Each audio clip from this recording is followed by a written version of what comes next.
Here we are, good fans. Welcome to Atlanta, Georgia. This is the Advanced Auto Parts Road to the Championship, round 3 of the Formula Drift Black Magic Pro Championship, presented by Blackview Dash Cameras. I'm Jared Deanna. Joining me once again, Ryan Sage. Ryan, we've been coming here for 14 years, and it just gets better. It's like fine wine, you know. It's where the red dirt, some of the craziest fans in drifting come to be here. It's great to see you back here again. Well, every single year, this venue becomes a venue that we've been to the most because this is where it all started for Formula Drift 14 years ago. This historic racetrack, beautiful facility, and it just happens to be most of the drifters' favorite track. Yeah. It's technical, it's complicated, it's unique in the sense that you're going in the same direction multiple times, and it just presents a lot of challenges, and that's why we love Road Atlanta. And I like it because, you know, I want to put on a good show. That, you know, the great competition creates a good show, but again, some of these fans are just insane, and just, you know, it just packs out. Even though we saw some rain yesterday, we might potentially see some rain today.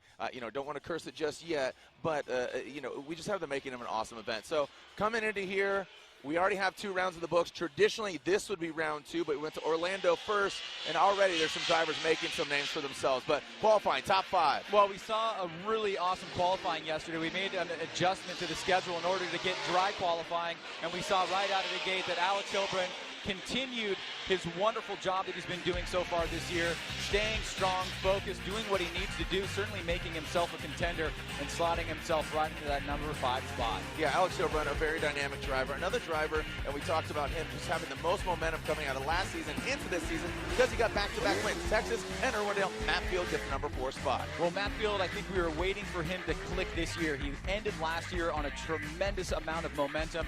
Didn't really carry over into Long Beach and Orlando the way that he wanted to, but seeing him qualify high gives us the idea that he's ready to come out and compete and really do what he needs to do in order to fight for that championship, which I think we all know that he can. Yeah, keeping that composure, keeping your calm. Another driver that's been really keeping it cool. Didn't have the best showing in Orlando, but he's back. The HGK Latvian driver, Kristaps Blush, grabs the number 3 spot. Well, we're seeing a lot of BMWs toward the top, and Kristaps Blush is known to be one of the quickest. He certainly, it's a very smoky car, and he's going to really present a lot of challenges for drivers in the top 32 and the head-to-head battles in general because of his driving ability, and the things that he can do are so diverse.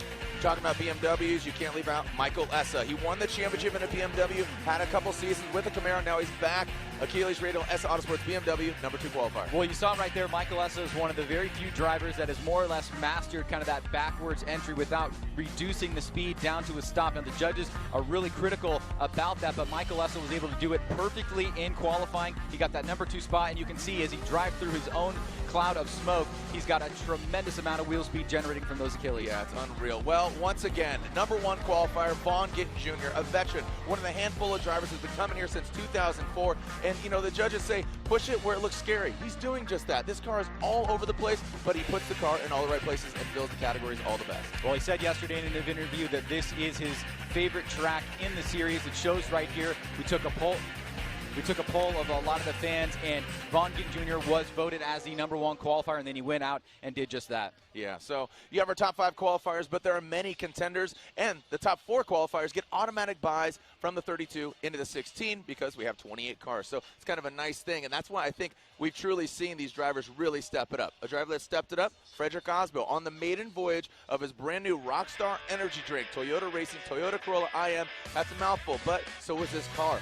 He comes out swinging in Long Beach, and here we are in Atlanta. Well, you know, he may have not got the qualifying position that he wanted in order to get that by, but let's not forget he's leading the championship right now. He's had 2 good finishes, and right here at this particular track, he hasn't had the best luck in recent history, but he is leading the championship. He's got the momentum in his corner, and Osbo knows how to win a championship now, so he knows that it's going to be a long haul. You've got 8 events to deal with, and he is obviously a true contender in the series, and his team, Papadakis Racing, has done a tremendous job in getting that car up to spec and up to speed very, very quickly. Yeah, I'm just looking at some of the footage here. Him and Vaughn Gittin Jr., Orlando, him and Essa, and then eventually Frederick Osbo, the Norwegian Hammer, does get that top spot in Orlando. But you know, Frederick Osbo, you know, some people are scratching their heads at this hatchback, but Papadakis Racing, they have a lot of history in racing in general, but also drifting. You got to think they have 2 championships with Tanner Faust. They have a championship with Osbo. But another champion that's made his way back here after a 7-year hiatus, that's James Dean. James Dean,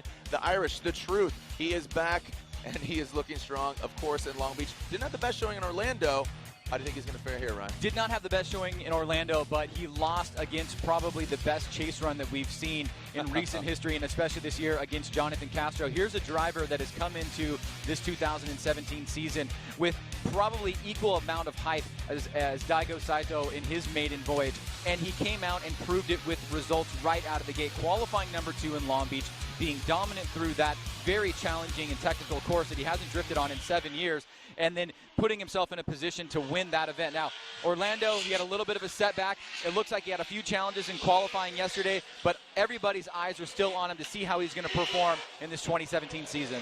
We're only 2 rounds in, yet we're only 2 rounds in. So let's take a look at the standings overall. We talked about our 1 and 2, but here we have it. Yeah, you can see following James Dean, we've got Ryan Tuerck, who's had a phenomenal season thus far. Essa with that podium finish in Orlando bumps himself up into 4th, and Vaughn Gittin Jr. holding steady at 5th. And then Dean Carnage Kerney in 6th. Alex Hilburn, we talked about him. He qualified well. He's in at 7th. Yoshihara, a former Formula 2 champion. He's had some success here at Atlanta. Bakchis, and last but not least, our 3-time and defending champion, Chris the Force Forsberg. Well, we look about the standings. We talked about qualifying. But let's take a different perspective with our Advanced Auto Parts course preview with Ryan Tuerck. All right, just getting some supplies for the team here at Road Atlanta. Big thanks to Advanced Auto Parts. This is actually the Advanced Auto Parts Road to the Championship at Road Atlanta, Formula Drift. This is actually one of the most unique tracks we have in the calendar. There's elevation changes to it. We're on a road course. Take you on a lap at Road Atlanta. You shoot down this long hill into a left-hander, long handbrake. First inner clip, you transition back, and you're going to be going uphill. So when you transition, you don't want to throw it to a ton of angle because you got to keep your momentum up to gas it up this hill. So you want to stay on the outside, coming up the hill as far as possible. Now it's blind as you come up and have to get eyes on the outside clipping zone where the judges are. And that's pretty crucial coming into the keyhole right there. So as soon as you come up over the hill, you want to be ready to get on the brakes and slow down and get ready for that outside zone near the judges. You nail that, you go back to the inside for an inside clip coming out of the keyhole. And then you transition back, and now you're backtracking at this point where you started, and it's a nice sweeper where you can just float a ton of angle, floor it. That's where you're going to get the crowd pumped up, a ton of smoke going on, and you transition one more time back to the finish line, floor it on the exit, and back up the hill. That's a lap around Road Atlanta.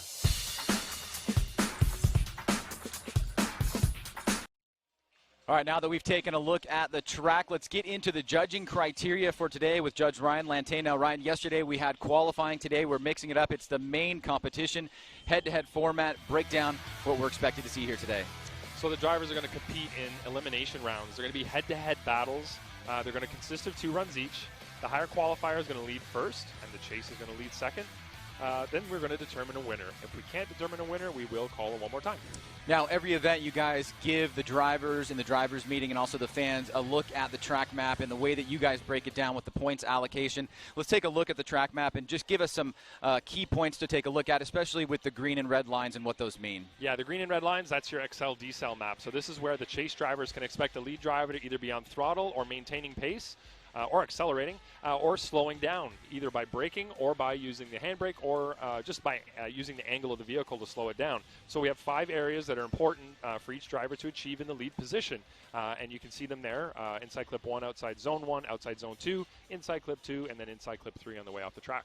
So something that's become really important in recent history is this adoption of the chicane and the lanes. We've seen things happen in the past where drivers will get strikes. Give us an idea of what we can expect from the chicane and the lanes and what you guys are looking for as judges. So you just saw the car on the left there, which would be the lead car, going through the chicane. That car needs to navigate through those tight cones, and that is, in effect, there to slow him down a little bit so that the chase car has a better opportunity to achieve and maintain angle right up to the initiation point. So they can't hit the cones when they go through there. They have to leave when the light goes off, and they can't leave before it in the chase and the lead position, but the chase car can leave whenever they want to achieve that proximity that they need. And you've also painted red hash marks down the right-hand side of the track from our perspective. What are those for? So those are there to denote the initiation lanes. So the lead driver can initiate anywhere within that lane. And the chase driver, if they want to initiate next to the lead driver, can't cross over that lane either. That gives the lead driver the opportunity to do whatever initiation it is that they want to do. The chase driver, if they want to cross over, they have to be behind the lead car, which is totally legal. Their front bumper just can't surpass the back bumper of the lead car. Now, speaking of lead and chase driver and their responsibilities, the lead driver has a specific set of responsibilities, and so does the chase driver. But let's first start with the lead.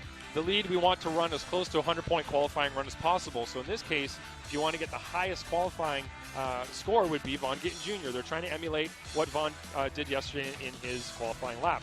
They want to run a chaseable lead run, which means no big slowdowns, no stalls that we call them, areas on the track where they would slow down significantly, which aren't on the slowdown map. And we want them to be at full angle, full throttle, full commitment all the way through the track. And the chase driver responsibilities and goals? So the chase driver is to mimic that lead driver. He's to follow where that lead driver goes on the track. You want to mimic the transitions, where they do them and how they do them, how quickly they do them. And they've got to match the angle all the way through the course. So they're basically trying to mirror that lead driver, even if the lead driver goes slightly offline. Now, sometimes drifting can be a little bit counterintuitive compared to the real world. If you rear-end somebody on the freeway, you're going to be at fault. But in drifting, you can have what we call an unchaseable lead. Yes. What is an unchaseable lead? So if you're driving offline, you've got tires off track, you're slowing down, like I was just saying, in areas where you're not supposed to, where you're expected to be maintaining or accelerating in those areas. If you're making a lot of mistakes on track, it's going to be really difficult, in some cases impossible, for a chase car to follow something like that, and we would consider that an unchaseable lead run. Now, as far as style is concerned, it's something that we implement not only in qualifying, but you guys are looking at it in terms of the three things that it represents. What is style in the head-to-head matchups? So if you were watching qualifying yesterday, you would have heard us talk about IFC, which is initiation, fluidity, and commitment. So the initiation needs to be done by the latest initiation point, which is the one cone that you can see coming down the hill towards the initiation area. It has to be quick to angle, and it has to be smooth. Fluidity refers to how smooth the car looks as it flows through the entire course. How settled does the car look? And you can tell when a run looks settled or it doesn't. And then the commitment side is, are the drivers using their momentum and speed to get them to outside zones, to the edge of the tracks, making it look like they might go off course, but then they don't. So it has to look a little risky. Now, finally, we have incompletes in the head-to-head matchups, as we do in qualifying. Some are similar, and there's also a few additional, so tell us what those are. Right, so a few that are the same. You'd have spinning out, which is the same as qualifying, so if you completely lose control. Drifting in the opposite direction that you should be in any particular spot on the track, that would be an incomplete as well. The other thing that transfers over from qualifying is anything latchable that opens. Hood, hatch, trunk, doors, anything like that opens during a tandem run. On top of that, in tandem, we have any unsportsmanlike conduct that occurs from either driver on the track that we would deem unsportsmanlike. And, of course, an inactive chase would also be considered an incomplete. So if the lead car incompleted on his first run and is now going to be in the lead, the chase car might say, you know what, I'm comfortable. I don't have to chase really close because he had an incomplete on his previous run, so I'm going to lay back and take it easy. If we see a driver doing that, we can consider that an incomplete. All right, well, Ryan Lantane breaking down the judging criteria, the track, and everything else we need to know when we come back from this break. It's going to be the top 32 at the Advanced Auto Parts Road to the Championship here at Road Atlanta. This presentation of Formula Drift has been brought to you by Blackview, Nexen Tire, Nitto Tire.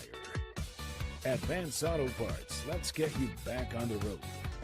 And here we are live now here, and quite a contrast from our show opening, which we actually do record prior just to make sure we get all the kind of cross our T's and dot our I's. So it's wet. It's officially wet. So in between when we shot that open and Ryan Lantane and you and I were talking, Ryan, we saw a considerable amount of rain. But fortunately, you took a look at the broadcast. What did you see? Or excuse me, the weather forecast. Yeah, it looks like it's kind of meandering around the area, but obviously it's going to be, at least the conditions will be wet on track for the remaining little bit here. As far as I can tell, that there's still some lingering showers potentially coming, but we've basically introduced an exogenous shock into the top 32, which makes things very, very interesting, and certainly is not going to be consistent with what we saw in qualifying yesterday, where we had dry conditions all the way through, and what we thought was going to be a wet Pro 2 ended up being a dry Pro 2. So this is actually our first dose of a track that's got some pretty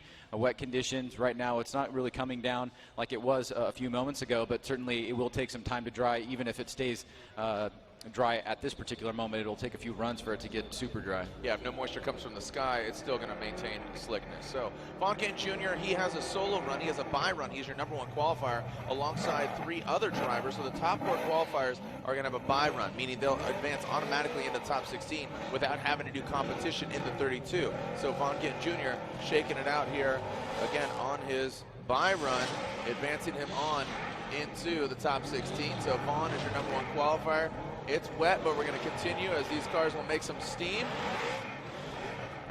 Von Gittin Jr., #1 qualifier, former Formula Drift champion. It's Monster Energy Nitto Tire Ford Mustang. As you can see, really crawling through, but it's going to get pretty hairy here.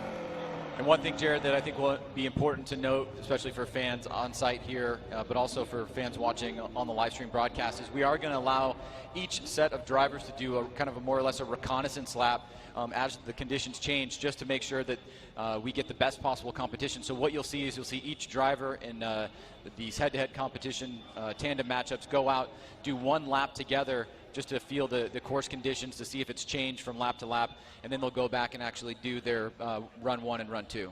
Okay, so thank you for elaborating that on more. So our first battle, and it's going to be a wet one, Matt Kaufman, Pat Gooden. So Matt Kaufman, the Ford V8 under the hood of his S13, Pat Gooden with his turbocharged LS, the Huddy Racing Pennzoil Black Magic S13. Matt Kaufman, the Kaufman Racing 959. Machine is built for war, and so again, this is a reconnaissance run as it's been deemed. So go through the course, see how it feels given the conditions, and then they will recalibrate up top. So as you can see, there's a lot of moisture down there. Into turn 1.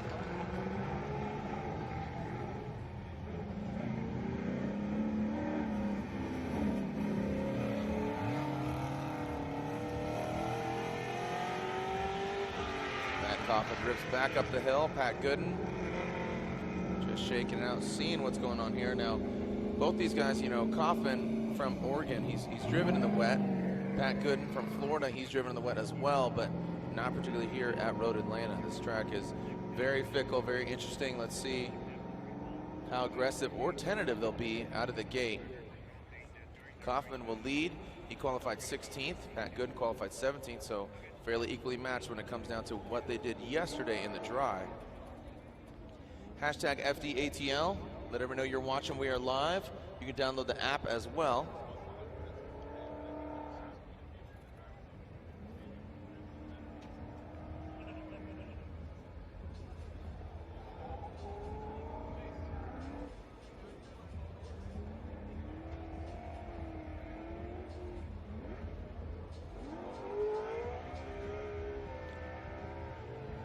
So Matt Kaufman warms up his tires and pulls up to the start line.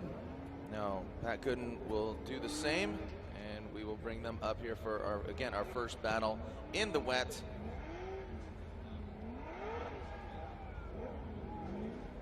Matt Field qualified 4th. He has a bye run. Michael Essa qualified 2nd, and Christophe Bluch qualified 3rd.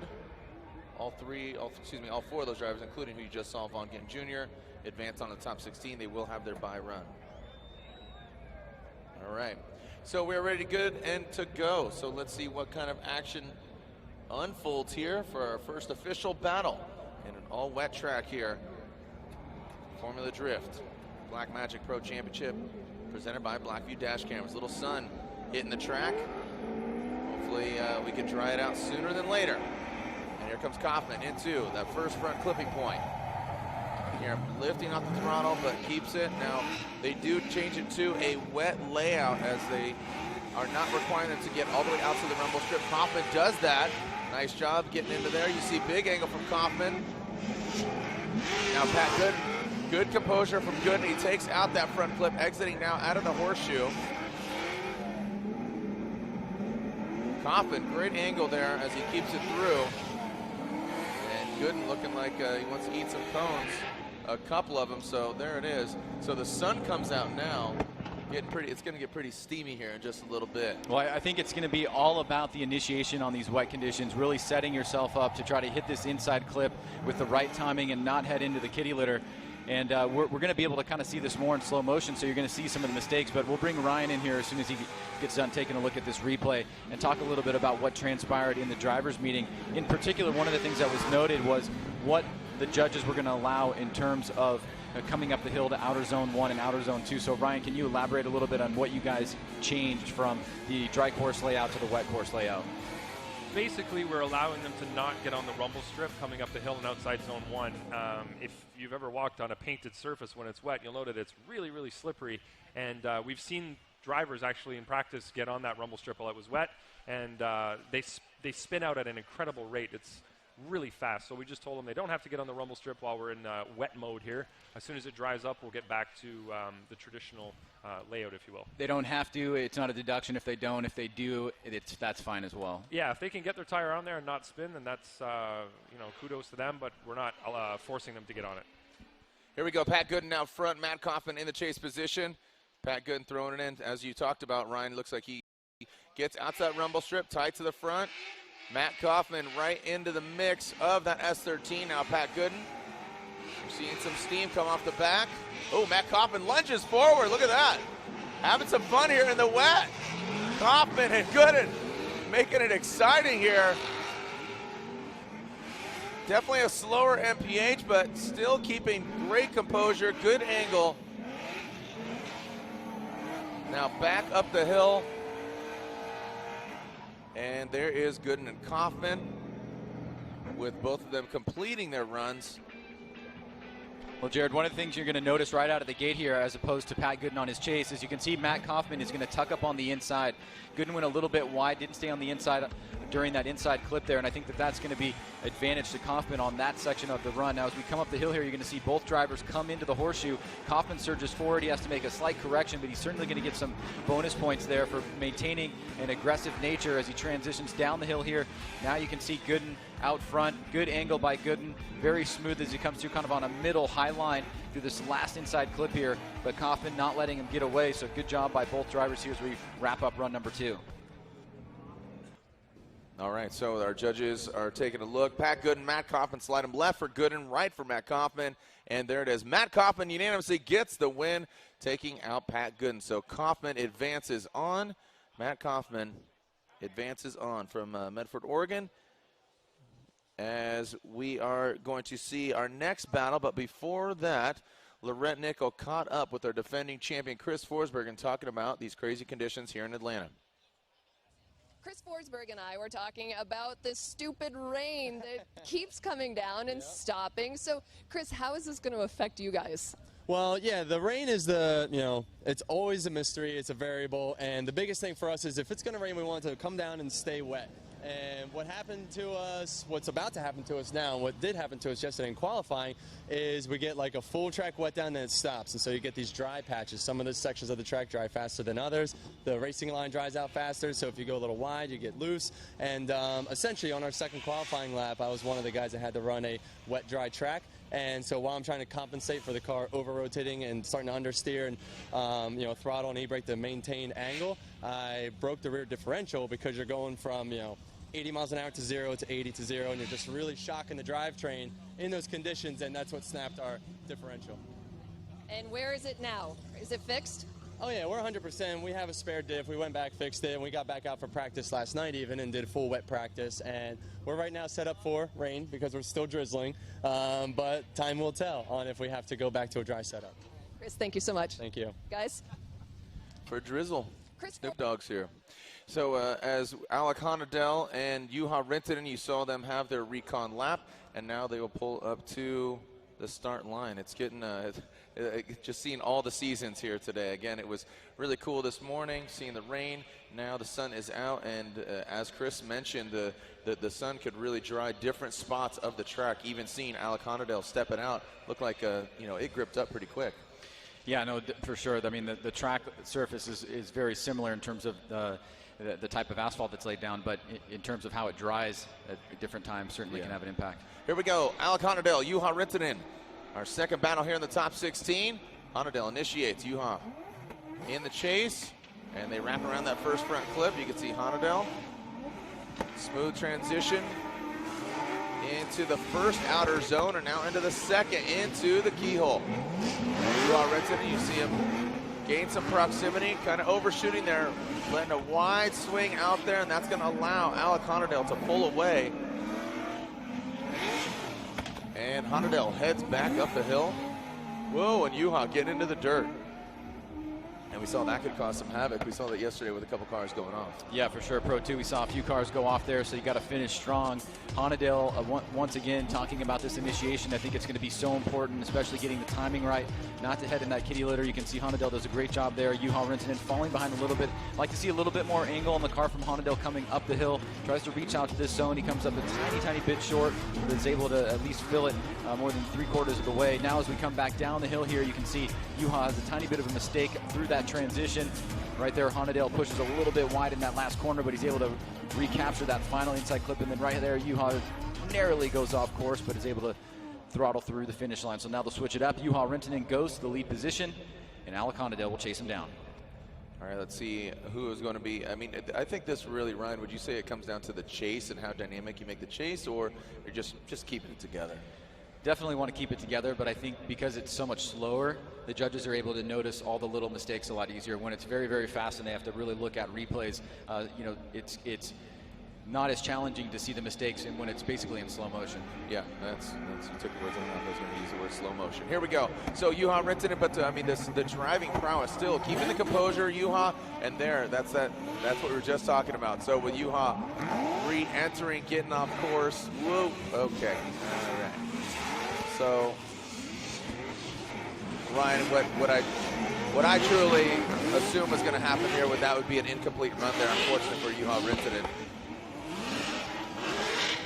Yeah, as we let this run expire here, hope we don't see any unnecessary wrecks, because Honadel, his spotter should know that that was a pretty clear case of an incomplete from Uharriet in the lead position. We'll take a look at it again, but it was certainly opposite drift from Uha.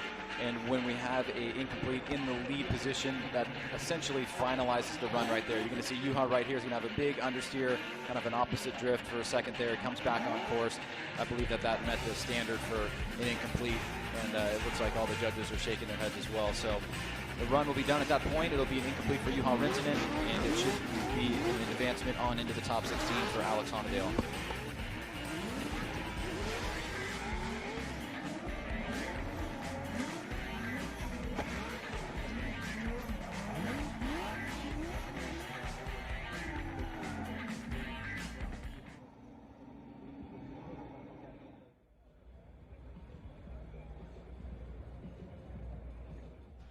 All right, here we go. Uharriet and Alec Honadel.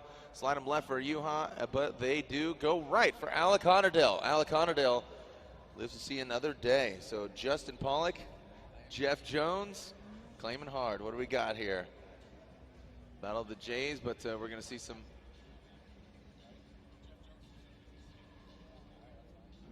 Okay, so JTP, Justin Polleck taking his recon lap, seeing how this track is. Jeff Jones is skipping his reconnaissance lap. He's just going to go for it. He's like, nah, don't need it, guys. I'm good. Watch this. But, you know, in all honesty, he might be saving his car. You know, might not be 100%, or, you know, I don't know. Maybe he's got some special trickery up his sleeve. Mind games.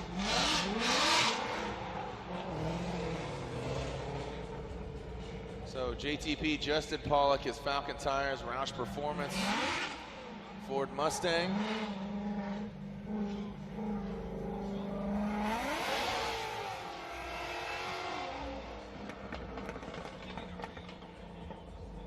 So Jeff Jones, you can see him at the top of the hill. Again, he forgoes his reconnaissance run and decides to stay at the top of the hill. He's going to do battle with Justin Polleck, and Polleck qualified 9th compared to Jeff Jones 24th.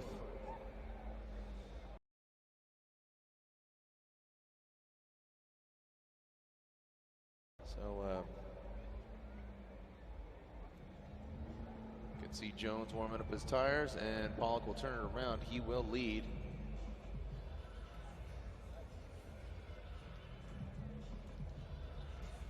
And there is Jones now to the start line. And Polleck as well.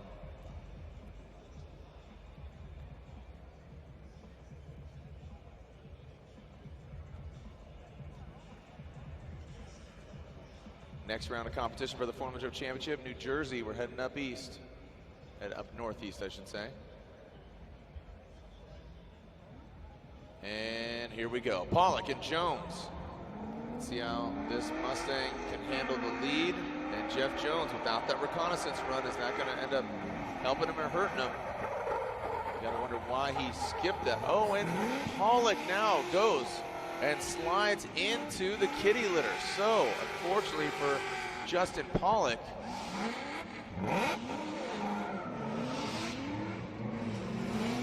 looks like that will be, again, all she wrote for Justin Polleck on that incomplete run. That is just an unfortunate turn of events, and that's the variable that the rain plays. Yeah. Just plays spoiler.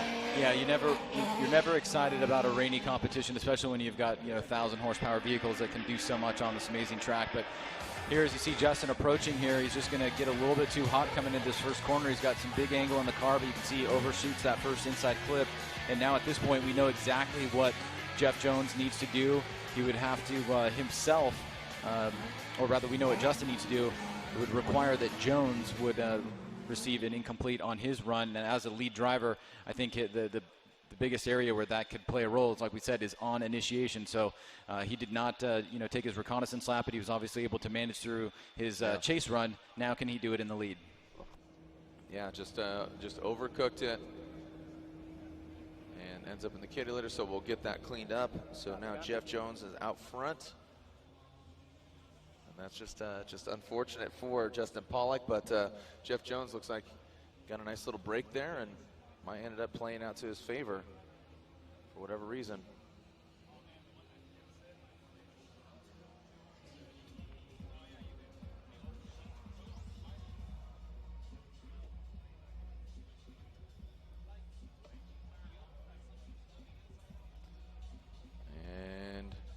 The track is clear.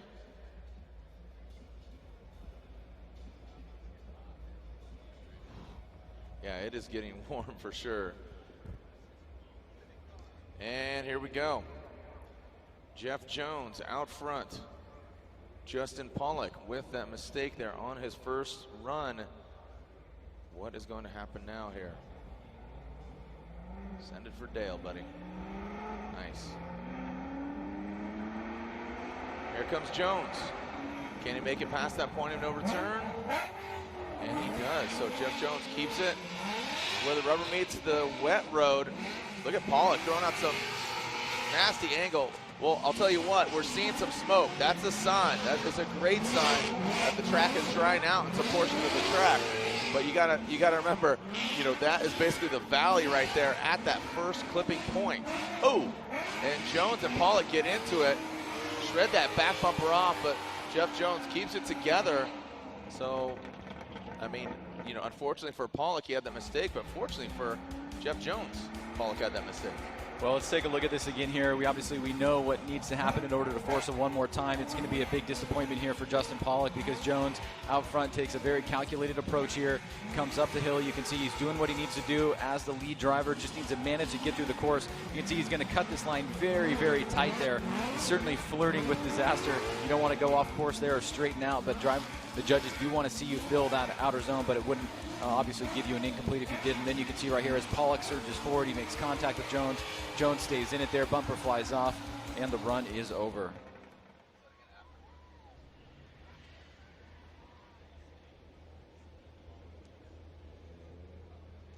All right, so as we wait for the results, Jeff Jones and Justin Polleck. And slide him left for Jones, right for Polleck. And Jeff Jones gets the win unanimously. Jeff Jones advances on to the top 16. Justin Polleck and his Roush Performance Falcon Tires Ford Mustang is knocked out of the 32. So Laurent Nickel caught up with Odie Bakchis, a contender for the championship this year for sure. He had some issues yesterday that Laurent and him spoke about. Hey guys, thank you so much. Odie Bakchis, unfortunately, you are struggling with some power steering issues. How are you going to work through that?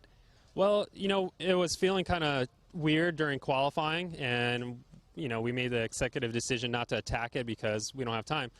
But we got to sort it out. You know, there's a few items to address, and we addressed more than those items to just be 100% sure, and it's feeling great right now. So it was definitely shaky during qualifying, man, going 100 miles an hour and not really being certain how the car is going to react. So got through that just fine, and you know, now I couldn't be happier that it's feeling better. So what does that do to your confidence?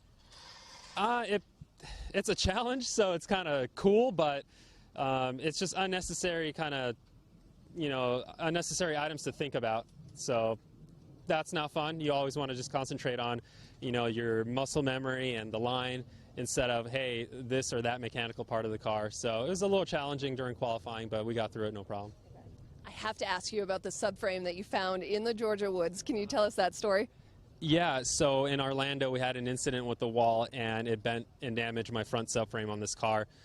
My buddy that lives out here, he made some phone calls, and someone came through with a subframe. Unfortunately, it was on their property somewhere in the very back in the woods, so we had to go out at night and find that thing, and we did, and we dug it up and washed it like 10 times because it's been there for 3 years, and, you know, did some work on it, and now it is in my car. So we're in Georgia, in Atlanta, and I got a subframe somewhere from the woods out in Atlanta in my car. So yeah, it's kind of fitting. That's a lot of confidence to put into a part that you're bolting the control arms, the engine, the tires on. Does that make you nervous? No, I mean, we were very diligent about getting the part and cleaning it, and then we actually did some cutting, welding, like do all the mods that I do. These cars are early 90s cars. You can't go to the dealer and get these parts anymore. So sometimes you get into adventures hunting for some of these parts, you know, so it was fun, and I'm just glad, you know, everyone came through kind of in this area, and we got actually a lot of phone calls about, hey, I got this part, that part if you need it. So it was just a fun week kind of putting this thing back together with some adventures like the subframe hunting. Odie, thank you so much. Yeah, thank you. Guys.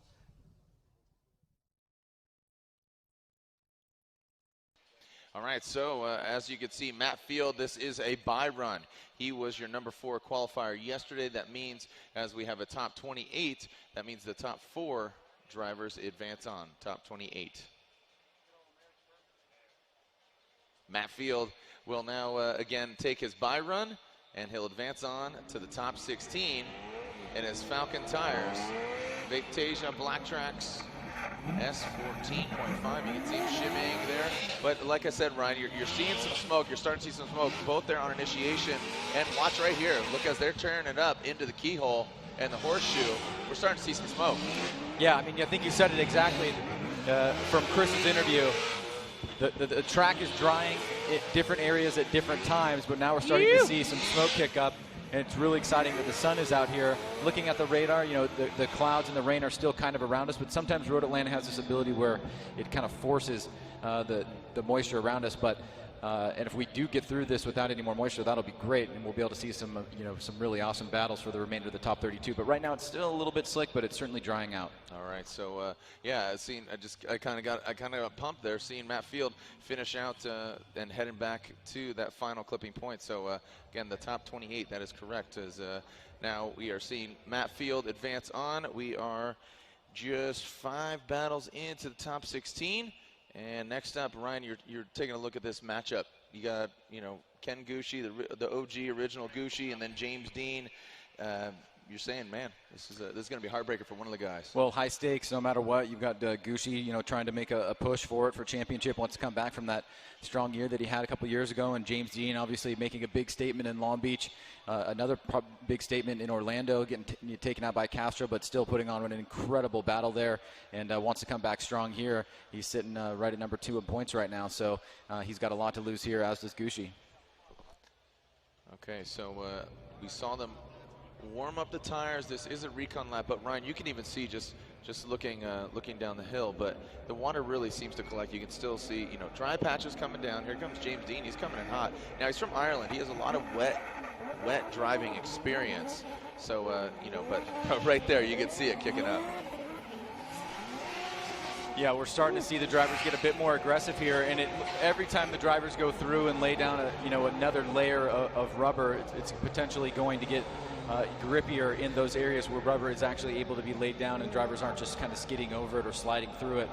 But you know, that initiation, you can see some of the dry patches there, but I think you made a good point here after inside clip 1. Still a little bit slick there, and that is where we saw JTP go off. So certainly have to exercise some caution and not get too aggressive on initiation, but you don't want to be under aggressive and not be able to make that first inside clip. It's, I mean, would you say it's which, you know, if you're a driver here in these conditions right now, do you want to be in the lead position first or the chase position first? Ooh, right? It's kind of tough.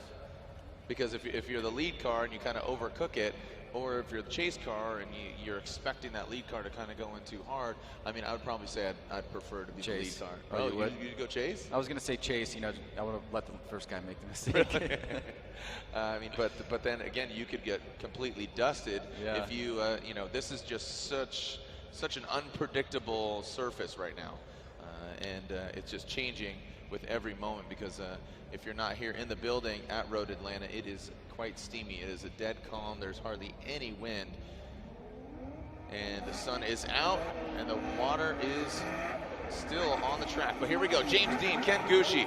James Dean initiates into that first front clip. Ken Gushi transitions, coming up the hill, getting into the red dirt. Now James Dean pulling away. We're seeing some smoke here coming off of that Long Beach Round 1 winner's vehicle. Dean out of the horseshoe. Ken Gushi now flicks it around. We're seeing a lot more smoke here, but now back to that valley where the water's collecting. Gushi and Dean, and there goes Gushi rotating. Well, the Goose was definitely getting very aggressive here. Watch right on initiation. You can see Dean does a great job there, getting an early initiation. Big e-brake pull, but Gushi stays on the inside here. Now it gives him good positioning as he's going to try to take some away right here. He's going to go off course for a little bit, but he's going to really try to close the door as he wraps around this horseshoe here. Tucks up on the inside. Dean comes in. Nice job on that that second inside clip rather. Then Gushi here again on the inside attacking here. Then he's really going to push right through here. Nearly makes contact, and then right there you can see not able to finish through the finish line. Those two orange cones, those two standing orange cones are the finish line. The judges want to see you drift through there, so we'll have to see how the judges interpret that. I see all of them taking their notes right now for an evaluation of that run number 1, and now the drivers will switch it up. Ken Gushi goes to the lead. James Dean will chase him down. Ken Gushi will lead. James Dean will give chase. But as we saw right there in the valley of that first and last front clipping point, still a considerable amount of water collecting there, or just at minimum, it is still slick.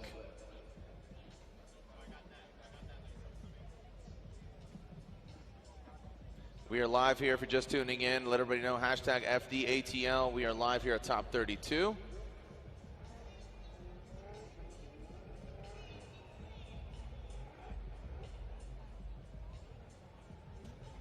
And away they go. So here comes Goosh out front.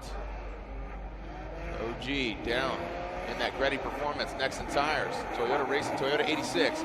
Past the front clip, nice job. Early smoke kicking off, James Dean.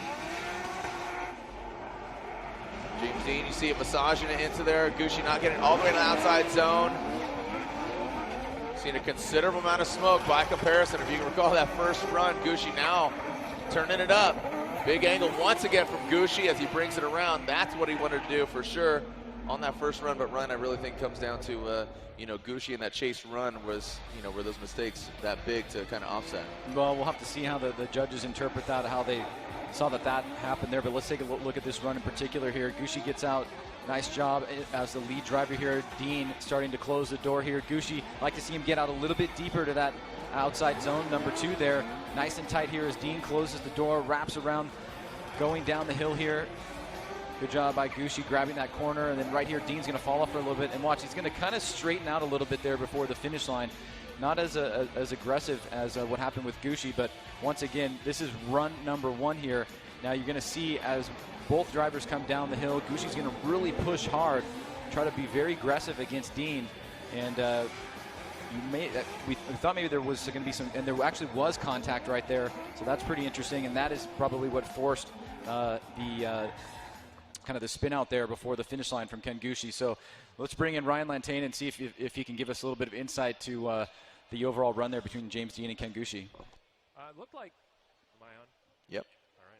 All Gushi definitely had better proximity when he was chasing, but he did have that error where he tapped into the back of Dean on the way down the hill. So when it comes to the duration of proximity, I think that Gushi did a better job, but he did make a mistake while doing so. He got in there a little bit too aggressively and ran into the back of him. So Dean did a really good job at outside zone 2 when he was leading, whereas Ken was not as deep in outside zone 2. So when you're looking at lead to lead, Dean might have had an advantage on the lead side of things in that area.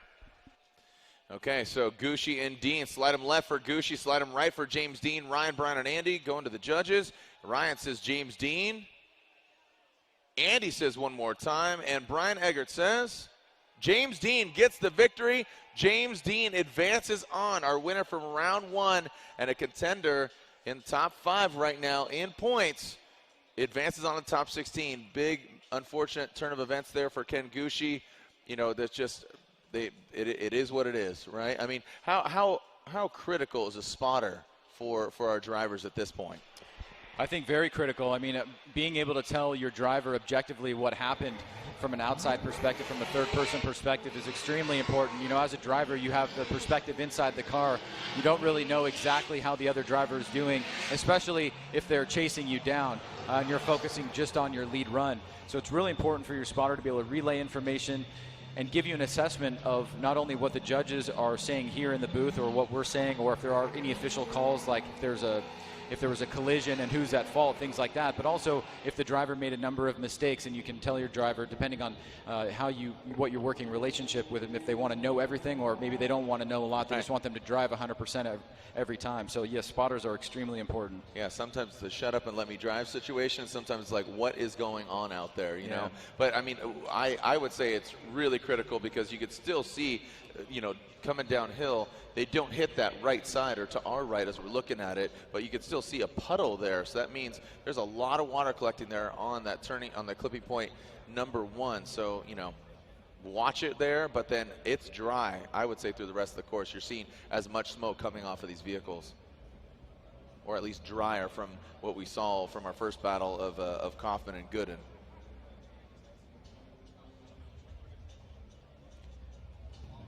Alex Hilburn, Robbie Nishida. Nishida debuting a new car. And it looks great, the Jerry Yang Nissan. And he is going against Alex Hilburn in this supercharged V8 BMW of Hilburn. Hilburn will lead. Nishida give chase. And here we go. Hilburn throws it in. You see the Nitto tires create some smoke. Robin Nishida, you see him not throw an angle at the car in that chase position. So Hilburn about half a car length off of that second rear clipping zone. Robin Nishida now on the door of Hilburn through the keyhole and wraps it around that final clip. Right, unfortunately for Nishida, you know, he looks great, the car looks good, it's gotten together, but watch here on the initiation of the chase. Well, top 32 is no joke. It's very hard to even make it out of this round, but you can see right there, Nishida just has trouble on initiation, and he basically is not able to get into drift and stay there from initiation, so he's certainly going to have a big deduction there. That may even be an incomplete. So this is, Jared, where the spotter comes in and basically says, hey, this is what transpired behind you in the chase position, potentially, and you know, being able to make some judgments on that in order to know what you need to do in your chase position. So that's, you know, going to be between the spotter and the driver, but certainly knowing that information is helpful. Yeah, it goes back to that, and it's really interesting. So this is where Hilburn has some knowledge. You know, Robin Nishida's spotter is going to say, hey, well, you know, this is what unfolded, so he needs to throw it out here, and we're only in the top 32. And we are awaiting Mother Nature to dry this thing out, and we'll see some solid competition. But already, quickly, it's drying out. So Nishida will lead, Hilburn giving chase. Almost halfway through our top 32 action. All right, I should say we are actually halfway through, because we already do know that Essa and Blush are already in the top 16. Here comes Nishida. So even in the lead position, seems that he's having some struggles initiating into that first front clip. Now that might throw Hilburn off a little bit, giving himself some room, and Nishida gets into the dirt. Not once, but twice. So unfortunately for Nishida, And there goes Hilburn, but that will be all she wrote officially for Nishida as Hilburn wraps it around that final front clip. So Alex Hilburn, it's not the way you want to win it, but Nishida making those two major mistakes. Yeah, tough break for Nishida. Very similar approach here on initiation, and not the approach that he was looking for. Just not able to get it to angle and stay there, and then throttle through the course and drive the rest of this amazing track. And you can see here another mistake coming up the hill here. Hilburn, I think, at this point knew that Nishida had laid down an incomplete and just makes the pass on the inside, and he'll be moving on into the top 16.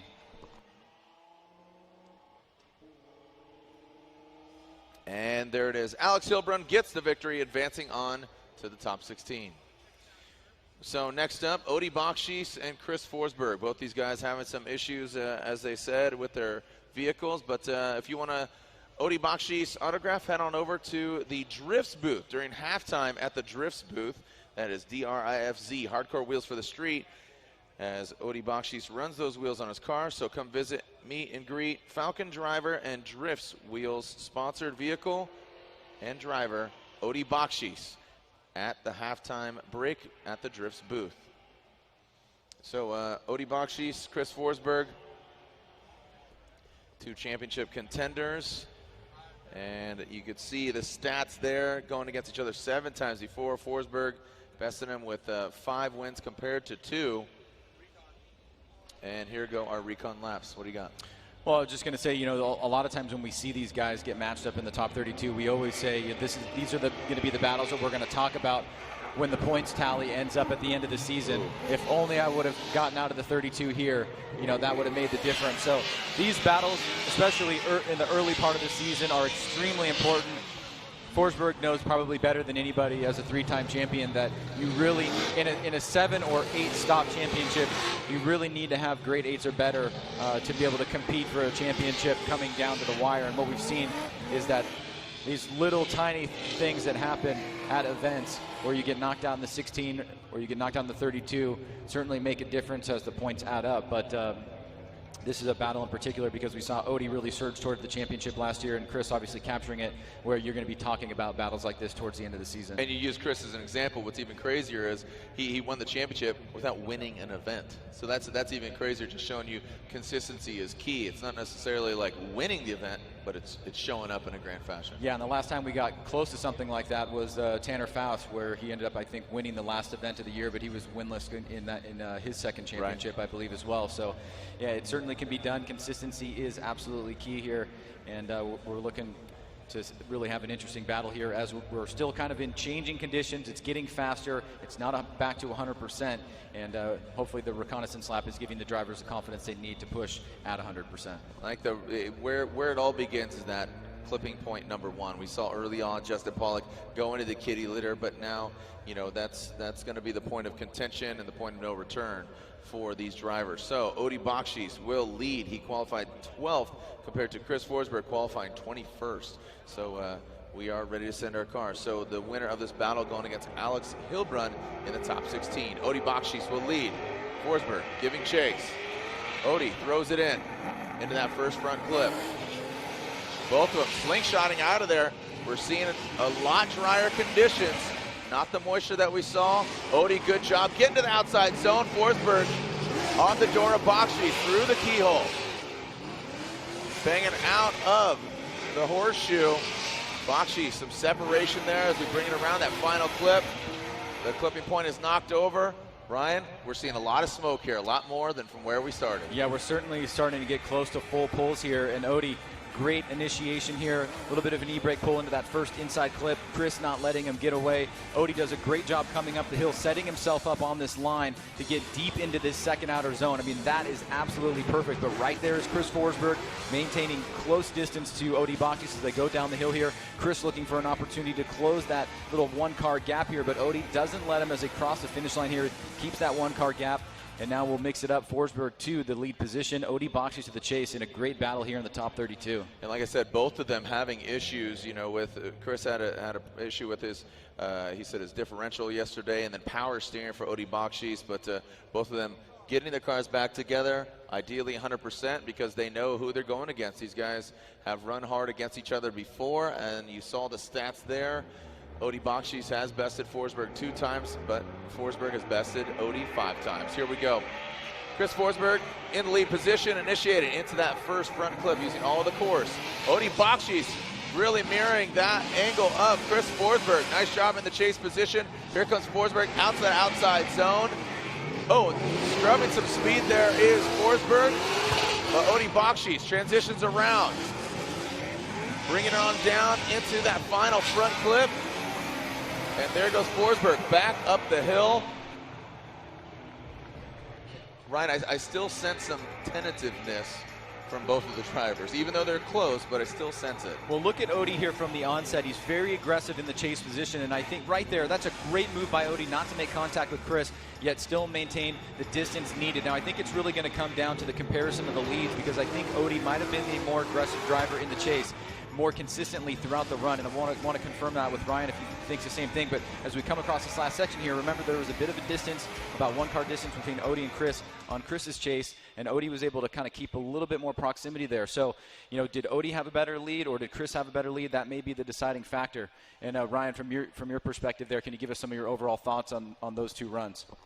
It looked like Bakchis had a better chase, maybe more proximity overall, and a better mimic overall as well from start to finish. I think that in terms of how deep he went into outside zone 2, it was very, very similar. So the leads might be pretty tight on that one. We're going to have to, I guess, analyze it. Here we go. We have actually a side-by-side. So you can see the proximity that Odie had early on was better than Chris's in the chase position. Coming up the hill, he's a little bit tighter there as well. They're pretty similar coming in. Odie did go a little bit deeper into outside zone 2. But in terms of proximity through this area, it's pretty much a wash. Now, coming down the hill is where it seemed like Odie had better proximity when he was coming over the finish line. And you can see right here that he did close the door a little bit better. But, I mean, it's really a toss-up in terms of the lead comparisons. So are we going to see a victor advance on? Are we going to see Odie Bakchis defeat our defending champion Chris Forsberg? Chris Forsberg going to advance on? Or are we going one more time? We will see what's going on here. Our judges tabulating their scores. Again, we are officially halfway through. Chris Forsberg, Odie Bakchis, slide him left for Forsberg, right for Bakchis, Ryan, Brian, and Andy. And Ryan says one more time. And Brian says Odie Bakchis, and Andy says one more time. They are going at it again. So it's a one more time battle between these 2 gentlemen. So when we come back, we will see. So we'll take a quick commercial break. Again, we'll see it one more time, but the action continues here at round 3 of the Formula Drift Black Magic Pro Championship presented by Blackview Dash Cameras. This presentation of Formula Drift has been brought to you by Black Magic, Air Force, Hankook Tire, Balkan Tire, NOS with Complex 6 for high performance energy. Welcome back. As you can see, it looks like that is Odie Bakchis and his team. They are getting some fresh Falcon tire rubber on their vehicle. Strapping on those Drifts wheels and ready to do battle with Chris Forsberg. If you haven't already, download the app. You got a moment here as we're getting prepared for our next battle. Download the Formula Drift app. Live scoring and alerts and stats, exclusive FD content, breaking news alerts, get notifications, access to the free live stream, and ability to buy tickets, new FD fan rewards program, exclusive games and content, special video features, and also if you're watching live stream or if you're here live, put in FDRA and you'll receive 50 points. We talk about that fan rewards program, so 50 points towards another really cool thing. And we were talking about Odie Bakchis, so he's strapping on those Drifts wheels. You could strap on a set to your very own vehicle. So how? Well, win a set by tagging a photo of you watching this weekend's event, hashtag FDDrifts17. That's hashtag FDDRIFZ17. Enter to win a free set of Drifts wheels as ran on Odie Bakchis' vehicle. You can see him warming it up. And we are no longer doing, right, Ryan, are you correct? I saw the officials here. If you could elaborate as far as the conditions out on track. Yeah, we've gone ahead and gone away from wet conditions to dry conditions, so now we will go ahead and get rid of those reconnaissance laps, and we'll go right into battles as per usual, and we'll start off with this one more time here with Chris Forsberg and Odi Bakchis. Lantain, anything to add there, bud? Yeah, well, you know that when, even in the dry, it's always a calculation that the drivers are making. They're wondering, how far do I have to push it in the lead position? How aggressive do I really have to go, especially when you're the first driver to go out? And then you're going to be looking at, in the chase position, how aggressive do I have to be there too? Because we're comparing each driver's lead to each driver's chase. Now, in that previous run, maybe one driver is a little bit too conservative going out on the track that we've kind of designed, right? And that's always the calculation and the chance that you have to take. So now it's full dry again. Now it's back to the way that we were used to before the rain came. So both drivers are going to have to push 100% here throughout the entire track. Yeah. Now we're expecting them to go wide on the rumble strip. We're expecting them to go full wide all the way throughout the course. Sage, you get fully torqued right now. Yeah, I'm agreeing with him. Yeah. He's laying it down. He's laying it down, and Brian's throwing up the number one, saying, "One, son, let's get lit, fam." That's what the kids say. Here we go. So Odi Bakchis will lead. Chris Forsberg will give chase as the one more time battle between these two gentlemen. And Odi, again, qualifying 12th compared to 21st of Forsberg. All right, leaving it all out here on the track. Who's advancing on into the grade 8? Bakchis initiates into that first front clip. Good angle, good smoke coming off Bakchis' car. Now, we talked about the dry conditions. Here comes Bakchis. Getting into the dirt, throwing up some sand. Into the drift scum space now, transitioning out of the keyhole and the horseshoe. You can see Odi, some separation there, lighting it up around that final clip. And bringing it on home are both the drivers. Ryan, I think we have some more than ideal conditions now. Well, I think Chris definitely put a little bit more oomph on his chase run this time around. He got a great jump out of the gate, and he stayed with Odi right through this first inside clip. But Odi was putting on a tremendous lead run here. You can see he's very, very tight on that inside clip. Great job transitioning up the hill. Very, very smooth here as he enters into the keyhole. He goes a little bit longer here, but it's just that little left rear going off for a second. Otherwise, that's perfect in that zone. But you can see he's unable to shake Chris. Chris surges forward right here coming down the hill through the smoke line. Both drivers transition back. Good mirroring effect there from Forsberg. And then just a tiny bit of separation there towards the end. But overall, great chase run there by Forsberg. I think he kind of made up maybe some of the ground that he lacked in the first one more time. And now Odi really, the gauntlet's been laid down for Odi. He's got to put down a similar lead run as Forsberg did on his. You mean flip it around? Sorry, a chase run. Gotcha. Yeah, and then Chris has got to do the same. He's got to put down a lead run that is similar or better than Odi's, and it was really hard to critique Odi's other than this little tire drop here. But for the most part, that was a really good lead by Odi. Yeah, and that could have ended up biting them. But again, I think they're really trusting the track. They're trusting their tires. They're set up. They're feeling confident. So here we go. Forsberg and Bakchis.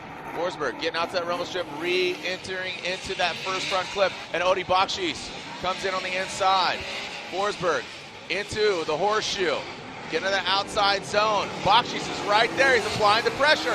Look at Bakchis on that chase position. Nice shot by Bakchis. Now coming down the hill is Forsberg. Big angle there, and around that final front clip, these guys are going for it. We have a dry track. Make some noise, Atlanta. We're back and better than ever.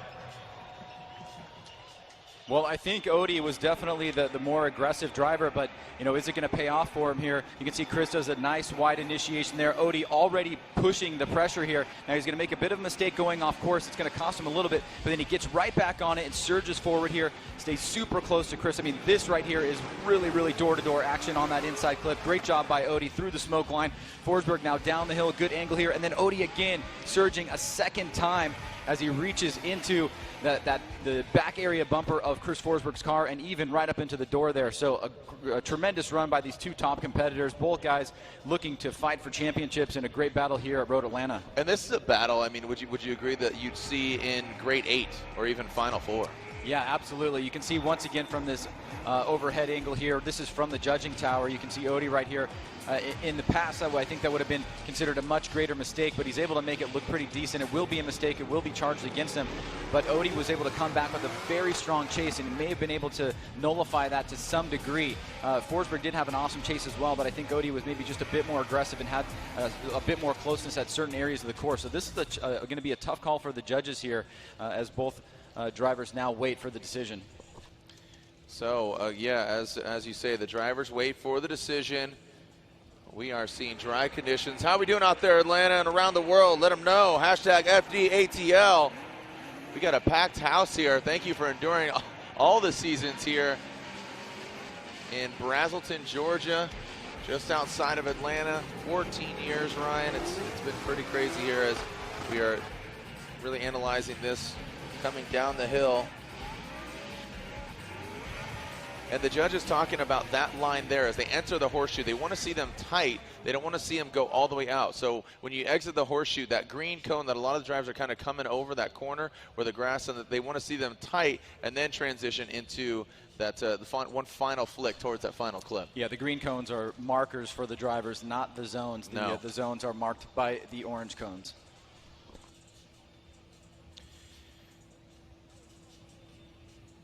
As again, the drivers wait. The judges are scribbling down some final last notes because, the drivers will lean on the judges to see what the feedback was. Here we go, going to the judges. Slide them left for Forsberg, right for Bakchis. This is their one more time battle, and Ryan says Chris Forsberg. Brian says Forsberg, and it's unanimous. Chris Forsberg gets the win. Forsberg advances on into the top 16. I'm hearing some boos, but you see some elation from the Forsberg team. We're seeing some shirtless bros down here cranking some brews, and Ryan Lantagne, it was unanimous.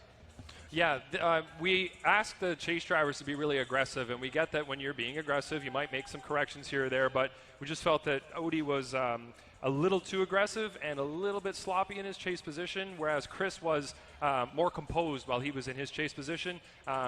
Maybe he wasn't as close in a couple of areas, but he managed to maintain proximity throughout the entire course without making the multiple errors that Odie made when he was in his chase position. And in Odie's lead position, he did go long on outside zone 1. He dropped a tire on outside zone 2, which Chris did not do on his lead position. Right. So I think Chris did better in the lead, and he did better in the chase as well. And that's, again, like I was saying before, you have to calculate how aggressive you have to be, but you also have to make sure that you're not making those little errors while you're in that aggressive chase position. Right. Okay, so again, we are more than halfway through, and this is a bye run for Michael Essa. Michael Essa, Essa Autosports, Achilles Radial BMW. This is his bye run as he qualified number 2 yesterday, which earns him a bye run.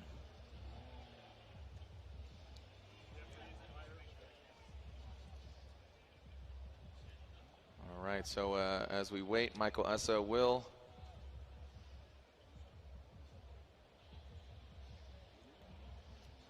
and he leaves the start line. So again, this is a bye run for Michael Essa, qualified number 2, and he's looking strong this year, Ryan. This BMW seems a lot more comfortable in the vehicle. I don't know what say you about Michael Essa and this season, or his whole history of being a Formula Drift driver.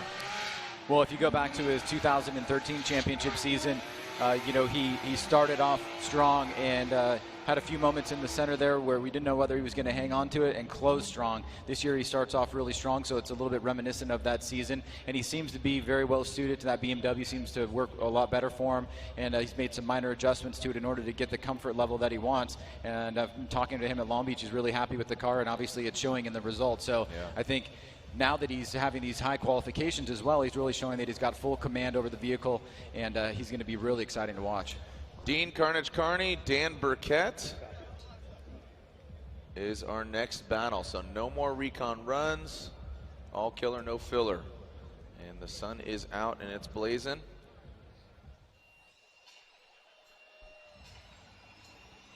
As Dean Kerney will lead, Dan Briette, he will give chase. See Dan Briette warming up his tires there in the background. And Dean patiently waits on the start line. His Oracle lighting, Achilles Radial Dodge Viper. And Dan Briette pulls now to the start line. The next entire top 32 action is live here at Road Atlanta. Jared Dienda, Ryan Sage, Ryan Lontaine giving some insight from the judges, and Lorette Nickel, she's at the top of the hill getting some words with some of the drivers and crew, and if there's any stories unfolding. And here we go. Dean Kerney will lead. Dan Briette giving chase. The Dodge Viper versus the Toyota Supra.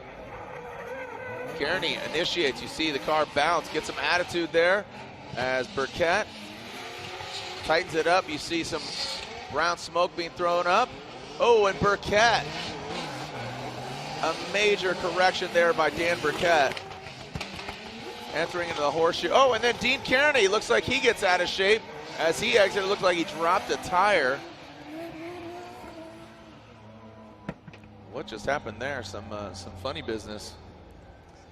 Yeah, getting a little tricky there for both drivers. Let's take a look at this again. Dean, the higher qualified driver, takes the lead, initiates, nice snappy initiation there, quick to angle, nice job on that first inside clip.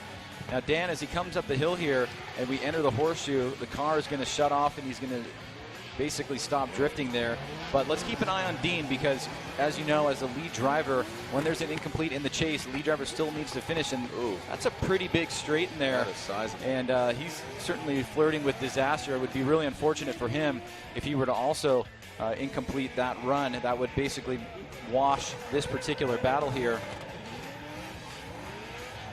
Let's take a look at it again as we watch the chase vehicle of Rad Dan Briette shut off here. And then Dean, once again, I'm sure the judges are really going to want to take a look at this, see if that's met the standard for an incomplete. It's a big chunk there, a big mistake to deal with. So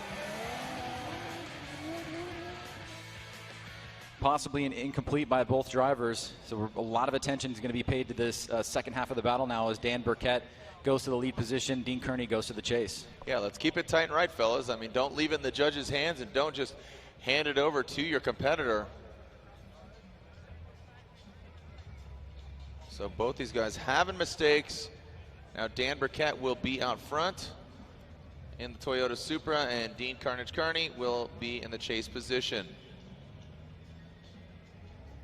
And Briette leaves the start line, start chicane. We got a clean start. Nobody hitting any cones, just as of yet. Briette, Rad Dan, second initiation cone. Tight on the front clip, actually taking it out, just barely knocking it over. Briette hammering up the hill. And here comes Dean. Good composure. Briette not getting all the way out to that outside zone. Dean Kerney closing that gap. Tit for tat as they exit out of the horseshoe. Not as much angle, not as much mirroring as you would say, Ryan. You know, you saw Briette with good angle there. Dean kind of coming in at the door. Briette into initiation, throwing it in here. Dean eyeing him up on this first inside clip here, trying to close the door as they come across that center section of the course up the hill. Great angle from Rad Dan as Dean closes the door, shallows up a little bit coming up the hill to gain that proximity. Both guys going a little bit long as Dan Briette misses that inside, or that section going down the hill there is like seemed a little bit tight, even though it's not an inside clip in the final corner here. And a little bit of straightening there from Dean Kerney as they cross the finish line. Okay, so do we have a dominant driver here? Again, if you can recall, two mistakes. You know, I would say probably one greater than the other on that first battle between the two drivers. And then on that second portion of that run, here we go. So Briette, slide him left for Briette, right for Dean Kerney. And Ryan says Dean Kerney, Brian says one more time, and Andy says Dean Kerney gets the win. Dean Kerney, the Oracle Lighting Dodge Viper on Achilles radials, gets the victory and advances on. So unfortunately for Dan Briette, he is knocked out. Want to send a shout out to my sons, Parker and Tyson. Thanks for watching at home. Love you guys. See you soon. Happy Mother's Day to all the moms out there. Happy Mother's Day to Stephanie, my mom Janet. But happy Mother's Day to all those in the building and not. And a gentleman that I know loves his mom very much, Lorette Nickel, is with Ryan Tuerck now. Tuerck, he suffered an engine failure last night, but the team was working so hard and put in a new motor. Ryan, walk us through that. Yeah, we've had a little bit of a dramatic event. You know, Thursday practice wasn't great. Friday qualifying with the rain coming in and everything, and we only got one practice lap before qualifying sessions. We weren't really on top of our game for qualifying. We sat P10, and then night practice in the rain, we ended up having an engine failure that the guys had to replace overnight. So that worked till about 5, 6 in the morning to make sure that the thing was going to get back on track today, and it feels great. We went out there when we had some dry conditions a little bit ago, laid down a really good lead lap, and we're feeling good. So we're pretty confident rolling in the top 32. Ryan, thanks so much. Thank you. So Ryan Tuerck and his team working hard on their vehicle and got it back together. We will see Ryan Tuerck in a couple more battles. Actually, just after this one, pardon me. So next up, Chelsea Denofa and Taylor Hull. Chelsea Denofa, he has been saying to say howdy, get rowdy. He's been getting rowdy, but the only Georgia boy here in competition here in pro, Taylor Hull. Taylor Hull holding it down. So he's fighting for his right to party, and Taylor Hull will be throwing it down here. You can see him just warming his tires. Chelsea Denofa joining and rounding out a 2-car RTR Motorsports team. So Chelsea Denofa, BC Racing, centerline wheels, Nitto tire, Ford Performance Mustang RTR. Taylor Hull, again, from Georgia. He's got his wife as a spotter. He's got a lot of family here in the building. Let's see if he can throw down against a very aggressive, fun driver to watch. Can he put it down when push comes to shove? Door-to-door, mano-a-mano. Here we go. Denofa out front. Taylor Hull in the chase position. Denofa throws it in. Taylor Hull. You see him. Some hesitation there. And Denofa, 3-wheel motion, just like his RTR teammate, takes out just that first cone on the indication of that rear clipping zone. And Taylor Hull powers through. Chelsea Denofa shreds a bumper skin and heads back up the hill. Ryan Sage. Well, we saw some of the most aggressive driving yesterday from Chelsea Denofa. Got himself a nice qualifying position here. Starts off with a big e-brake pull initiation here. Taylor Hull trying to gain some ground here, but Denofa blasting away. Big smoke line here up the hill. You can see right here Denofa hits that zone a little bit early. Then he goes a little bit long on that second inside clip. Now down the hill here, Hull trying to fight for it. Big angle here by Denofa. He's going to lose a bumper as he transitions back around. Does a nice job on that final inside clip. As you can see, Hull coming through the smoke line there and across the finish line. Now they'll switch it up. Taylor Hull will go to the lead position, and Chelsea Denofa will chase him down. Well, already one of the Mustangs is in the top 16. Vaughn Gittin Jr. in his Monster Energy Nitto tire. Ford Performance Mustang RTR. Can Chelsea Denofa join him? We will find out. As Taylor Hull will lead, Chelsea Denofa will give chase.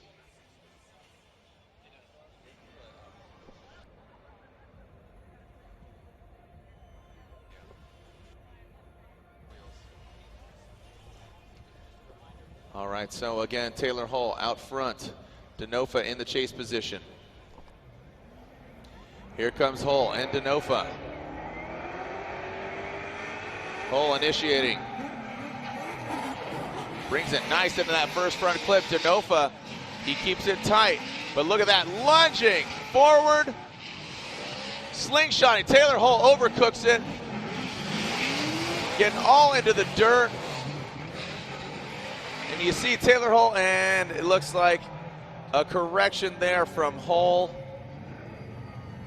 And Ryan, unfortunately, like Taylor Hull, our only Georgia boy in competition, it looks like it might be over for him. Let's take a look at it again, though. Well, very promising young driver here, Taylor Hull, going up against this beast of a vehicle, and tremendous driver, Chelsea Denofa here. You can see Denofa gives him a little bit of space. Hull right here shoots a little bit wide, almost goes off course. Denofa sees an opportunity here to throttle it up the hill, try to close the door. You can see Hull just kind of over smokes it into that second outer zone. Denofa here trying to close the door, and then as we come to this section here, you can see that big hiccup right there from Hull, and at this point shuts it down. Denofa sees that he's no longer drifting and has to stop himself to avoid an accident there. So unfortunately for Hull, unable to complete run number 2. And as we take a look here, If you're interested, Chelsea Denofa will be at the Centerline booth during halftime, so head on down. As soon as we get done here with the top 32, Chelsea Denofa will be hanging out at the Centerline booth, signing some autographs and giving some things away. And now we will go to the judges' scorecards here between Chelsea Denofa and Taylor Hull. And there you go, Chelsea Denofa moving on into the top 16.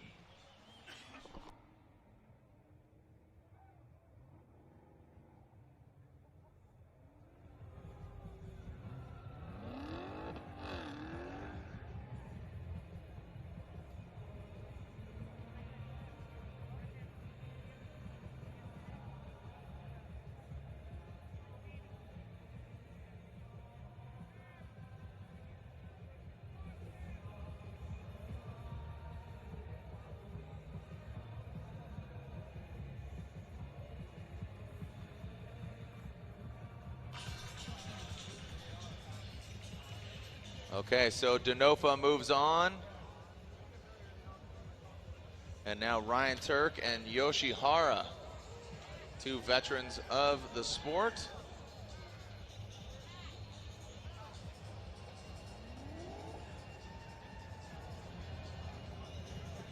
As Tuerck was talking about, swapping out the engine, getting, and you know, a lot of these guys just the way the sport has progressed, just pushing the horsepower number, the horsepower wars that goes on in the silly season. Ryan Tuerck, we'll see if he can twerk it out as he is in that gum out. Nameless Performance, Toyota Racing, Toyota 86, Yoshihara, Turn 14 Distribution, Falcon Tires, Ineos Oil, Subaru BRZ. Here comes Ryan Tuerck. Throws it into that first front clip. Yoshihara right there. Tuerck with the 2JZ. Big angle, gets out to that rumble strip, dances with it. Dances with the edge of there, but Yoshihara hangs on. Tons of smoke coming out both these cars. The hand-cooked tire shined up with the Black Magic Intense Tire Wet. Keeps them burning all the way through, Ryan. Well, big battle here between Ryan Tuerck and Daijiro Yoshihara, both drivers having a strong season so far. Tuerck coming up the hill here. Daijiro trying to close the door. Tuerck shooting for the second outer zone. Great job right there. But Daijiro Yoshihara not letting him run away, doing a great job navigating through the smoke line here, using that muscle memory, putting on a very competitive battle here, but a nice smooth transition to finish it off for Ryan Tuerck, and a good battle on hand here.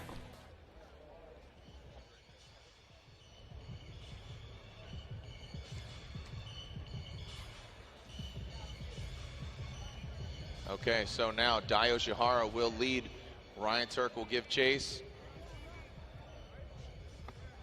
Yoshihara qualified 23rd compared to Ryan Tuerck's 10th yesterday.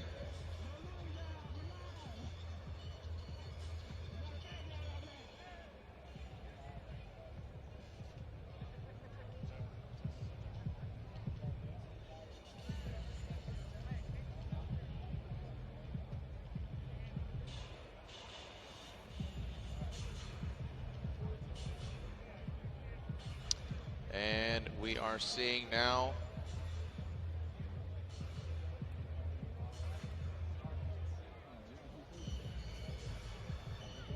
Yoshihara out front. Let's see if Dai can throw it down right now. And here comes Yoshihara. Yoshihara initiates. Ryan Tuerck right there around that first front clip. Ryan Tuerck allowing some grace there, and Dai turning it up. Big angle from Dai, getting all the way out to the track edge, and Tuerck right there. These guys are in a dogfight. Yoshihara around that final clip. Wow. Solid run from both these guys. Let's take a look at it again here. You see Dai initiate, Ryan Tuerck mimicking that angle. Look at that, right when Dai transitions, you see Ryan Tuerck do the same. Some separation here. I like the angle from Yoshihara. Gets out to the track edge, but cannot shake Tuerck until a little bit here. You see him pull away, but Ryan Tuerck just jumps right back on it.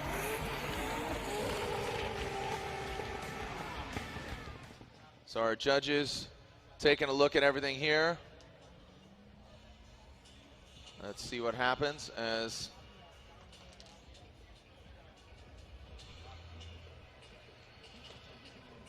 we are looking at it.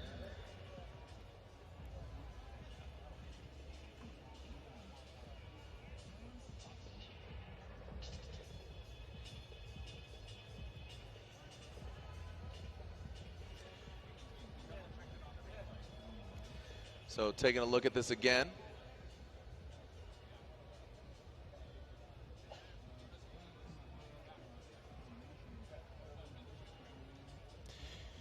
Ryan Lantain, I know you're taking a look at this. Some pretty fun, exciting battles there unfolding for both these guys.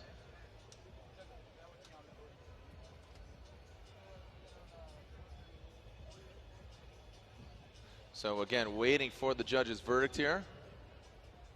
And Yoshihara and Tuerck, both these guys putting it down. Make some noise for both of them. Ryan says, Ryan Tuerck. Brian says, one more time. And Andy says, one more time. They're going at it again. I could not agree more that these guys are really throwing down some solid runs. No real definitive winner in my eyes, to be quite honest.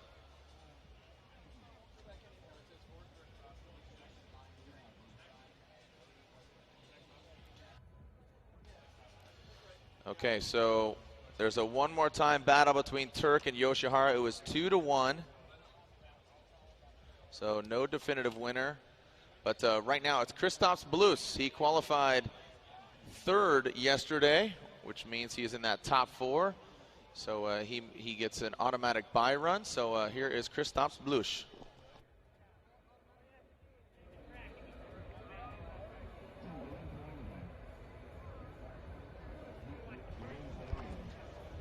So one more time battle from Daijiro Yoshihara and Ryan Tuerck. And we'll get Kristaps Blus here ready to go. He'll do his bye run. Just a few more battles left to go here. We got Jonathan Castro and Nate Hamilton, Frederick Osbo and Kyle Mohan, and Peter Vajcek and Cameron Moore to wrap out the top 32. Already in the top 16, Von Gittin Jr., Kaufman, Honadel, Jones, Field, Dean, Hilburn, Forsberg, Essa, Dean Kerney, Denofa, and Kristaps Blus as soon as he makes his pass here.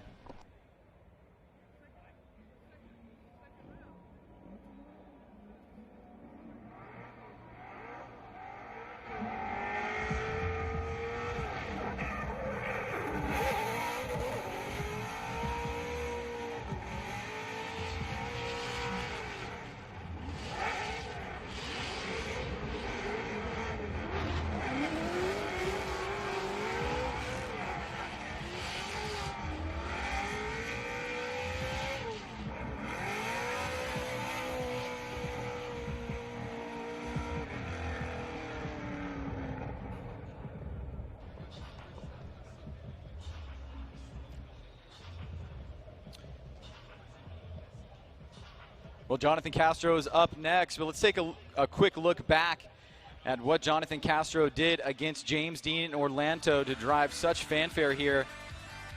Arguably one of the best chase runs of the year and that we've seen in some time here. Jonathan Castro did this not once but twice as they had a one more time battle, and you can see here just absolutely phenomenal.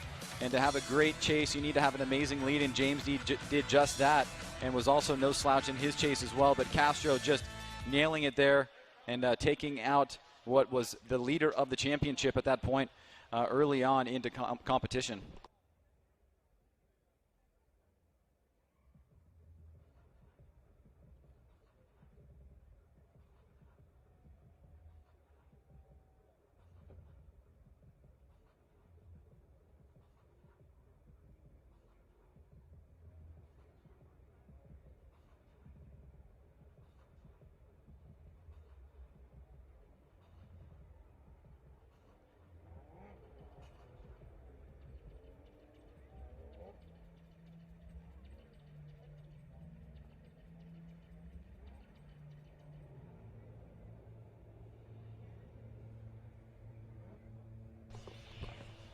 So here we go, Jonathan Castro warming it up here against Nate Hamilton.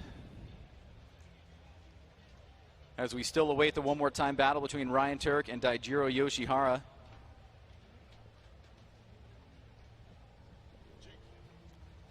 And now Jared has re-entered the building. I will end holding it down for you.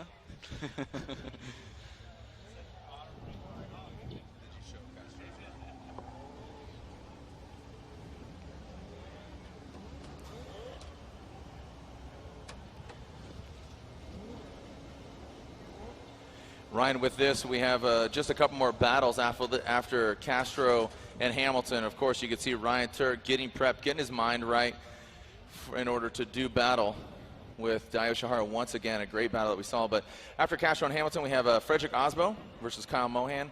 And then Peter Vincek versus Cameron Moore, the Butcher, in his nameless performance, Toyota 86. So Castro and Hamilton, two drivers that have really risen to the occasion on different kind of circumstances. Jonathan Castro, he cut his teeth. He lives in Dominican Republic, so he commutes here to the States to compete in Formula Drift. And he's been on Papadakis Racing for a couple of years. Prior to that, he had his own privately owned car, and then he worked with actually Chris Forsberg Racing, but now seeming to really find a home with Papadakis Racing and that Toyota 86 setup. Nate Hamilton, we've seen different basically moments of greatness for him. We saw him get his first top 16 at the previous round of competition in Orlando. So both those guys had some real great moments in Orlando. Now they come together here in Atlanta, an iconic track in the drifting world. Now Castro will lead, Hamilton will give chase. Who's going to advance on? Remember, the winner goes against Christophe Bluch, who is a force to be reckoned with. Here we go. Castro out front, Hamilton in the chase position.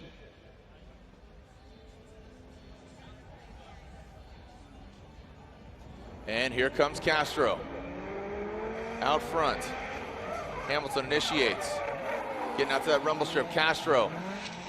Big angle from Castro. Hamilton lunges forward. And Castro pours some more angle on it, gets out to the outside zone, really on that white line. Hamilton right there on the door, a back fender of Castro. Castro launching away from Hamilton, but now you can hear the spool of both of the vehicles jamming back up the hill. So Jonathan Castro trying to take that momentum from that great job in Orlando. Bring it in here to Road Atlanta. Nate Hamilton trying to put on a showing here in the top 32 and take out Castro. Nice job right there by Hamilton to close the door. Castro, great job around that second inside clip. Now coming down the hill here, you can see some separation. Tiny bit less angle from Hamilton. Good smooth transition there by Jonathan Castro to wrap it up. Run number one. Castro will now chase him down. Nate Hamilton will go to the lead position. All right, it is really cooking here. Thanks for sticking around. It's a hot one. Reapply that sunscreen. Seeing a lot of burnt skin out there. So stay hydrated and reapply that sunscreen, kids. As Nate Hamilton will now lead, Jonathan Castro will give chase.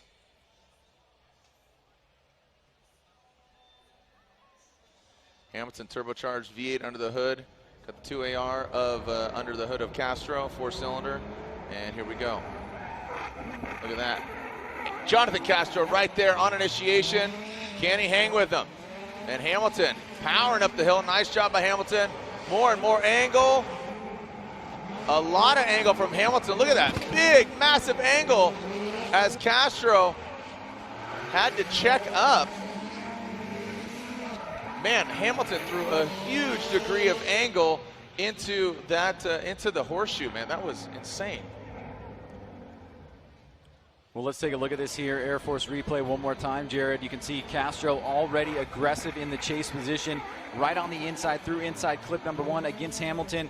And he's going to transition here. He's going to go off course for just a second with that front right tire and then really put the pressure on here. You can see he's going to be like pressure off, pressure off, pressure off. And then right there, he gets basically held up right before that inside clip and loses drift and straightens out for a second there. And that may cost him overall because out front, Nate Hamilton was able to get through that course pretty decently as the lead driver and no real major mistakes, whereas Castro in his chase position there had a bit of a hiccup there on inside clip number 2.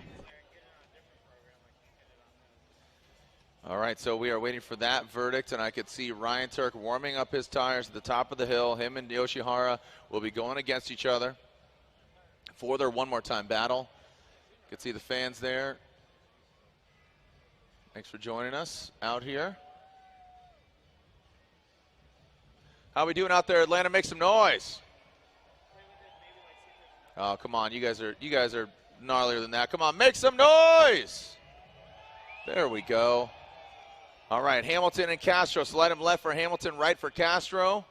Brian says, and all of them. Nate Hamilton gets the win. Hamilton gets the victory and advances on into the top 16. So unfortunately for Castro, that I believe it's that checkup that got him caught out there. Ryan Lantain, I see you writing some notes out there, and it was unanimous on the side of Hamilton. Definitely due to Castro's big stall up and straighten at inside clip 2.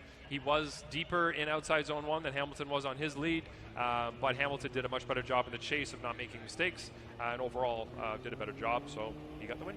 Was it just me, or did it seem like Hamilton had a crazy degree of angle here? He didn't get all the way to outside zone, but he carried it all the way through. Yeah, that was one of the main things that helped him out too, is that amount of angle that he managed to get through there and maintain. He maintained his momentum. He didn't slow down.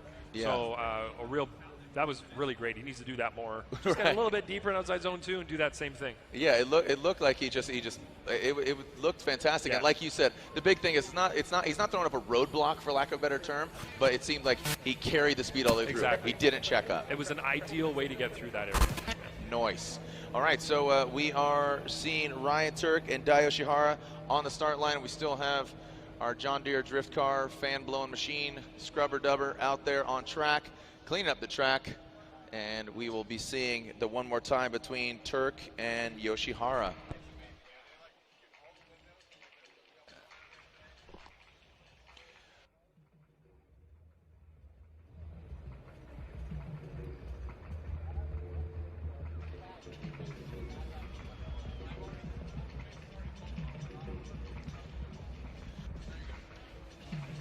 All right, so as you can see, blowing, you can't actually see it if you're watching at home, but here in the building, brought some dirt on track. So, hey, if you haven't already seen, you know that Blackview is our presenting sponsor. You could win a Blackview dash camera. Blackview dash camera, you and your car connected. Text for a chance to win. Text BVRA, that's BVRA to 38714. Again, BVRA to 38714 for a chance to win a free Blackview dash camera. That's as in Road Atlanta, Blackview RA. And must be 18 or over to enter. Retail value $379. A great way to keep track of your car, either in it or driving in it. So, or out of it while it's parked. So check out Blackview dash cameras and you could win $379 value camera. Also, the Takata Formula Drift wallets, if you haven't picked them up, find yours at takataracing.com. Formula Drift Takata, the iconic green harnesses, now can be in your back pocket.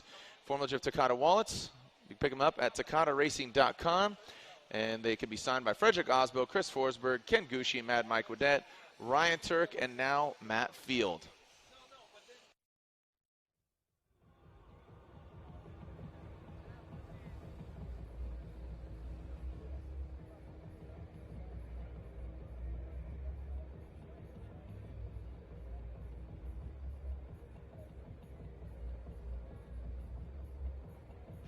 All right, so there it is. That is what's up with our delay currently. Road Atlanta race track staff getting cleaned up, getting cleaned out. Ready to put it down.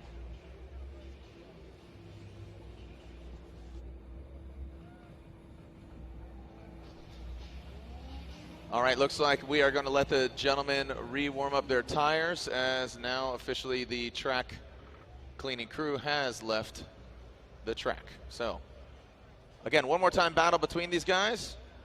We have two more battles after this. Frederick Osbo versus Kyle Mohan, and Peter Vincic versus Cameron Moore. But first, these two Formula Drift vets, Ryan Tuerck and Yoshihara. They both put it down, Ryan, on that first battle between both of them. Who's going to come out on top? Who's going to potentially make a mistake? I mean, these guys are really going for it, going for the gusto. Let's see what happens.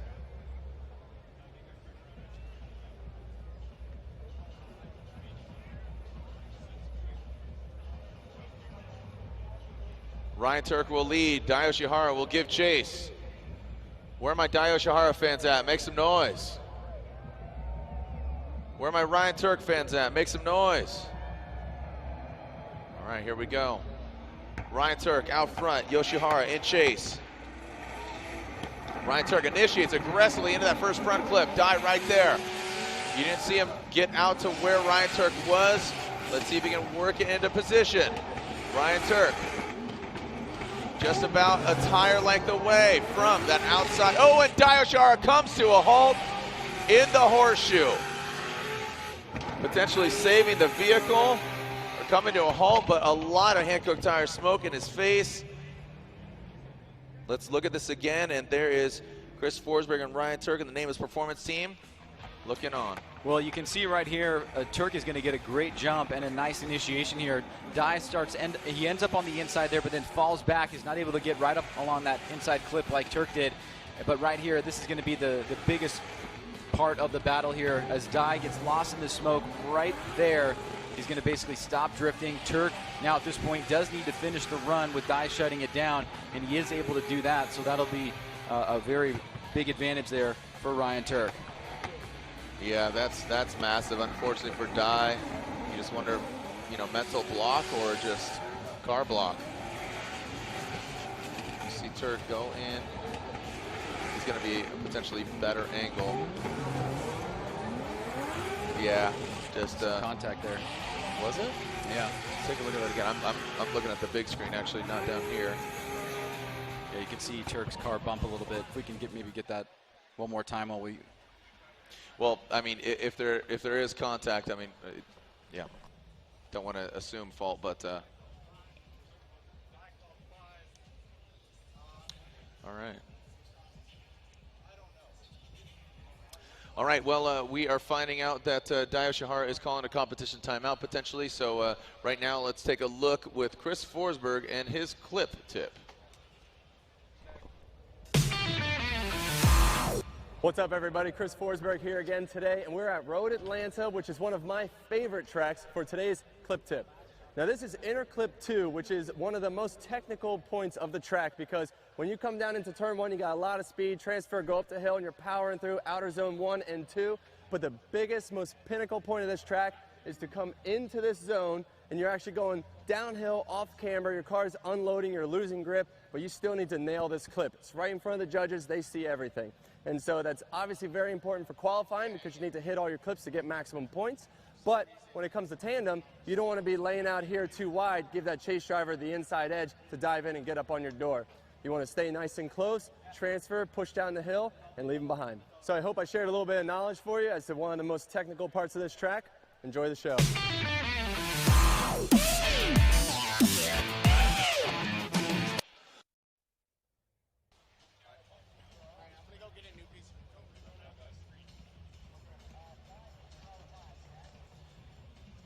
So,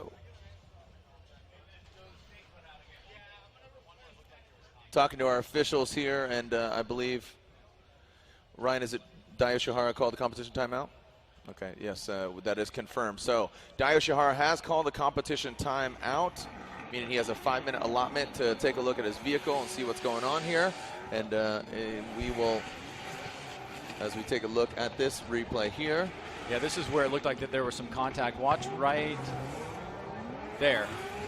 A little bit, it looked like a little bit of a bump from Dye to Ryan Tuerck. You can see the car looked like it had some little bit of movement there. So we talked to Tech, who he's up at the start line area. He went and checked both cars, and he didn't see any damage on either car. So it looks like there was no contact. The spin from Dye Yoshihara would be, you know, of his own mistake. So, or maybe it was a mechanical. Maybe that's why he's calling a 5-minute. Whatever the reason, it had nothing to do with Ryan Tuerck at all. So totally independent of that. Okay, so we are going to move on to our next battle as Yoshihara takes a look at his vehicle. As you said, the spin was a complete separate incident from that of Ryan Tuerck, so Yoshihara will have an incomplete run in that instance. Ryan Tuerck will have the advantage, but you can see all hands on deck for Yoshihara and his turn 14 distribution Falcon Tires Subaru BRZ. Ryan Tuerck with a big advantage here after the basically 1.5 battles left, or 1.5 battles in. We will move on to Frederick Osbo, the Norwegian Hammer, Rockstar Energy Drink, Rockstar Energy Drink, Nexen Tires, Toyota Racing, Toyota Corolla IM. It's a mouthful, but again, his sweet new hot hatchback. He's going against Kyle the Menace Mohan in the Mazda Trix, built to Apex, Top One Oil Nexen Tires, Mazda MX-5.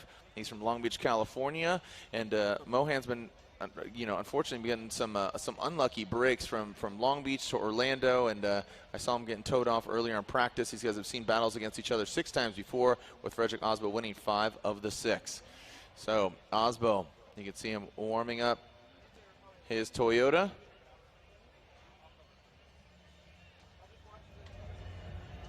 And Kyle Mohan, the last rotary here in competition in Formula Drift. I should say the only rotary. All right, Kyle Mohan. So after this, we will revisit Tuerck and Yoshihara, and we have one more battle after that. Peter Vincek and Cameron Moore.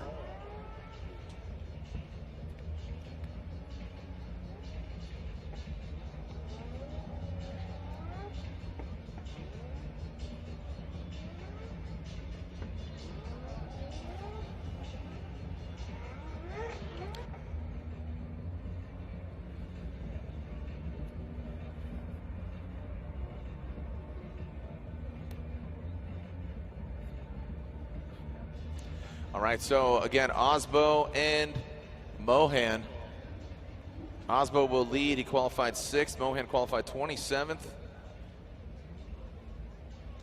And let's see how and what happens. Osbo, he's leading the Formula Drift Championship. He's leading the points coming into this round of competition. Can Kyle Mohan be a game changer and shake things up from a point standings?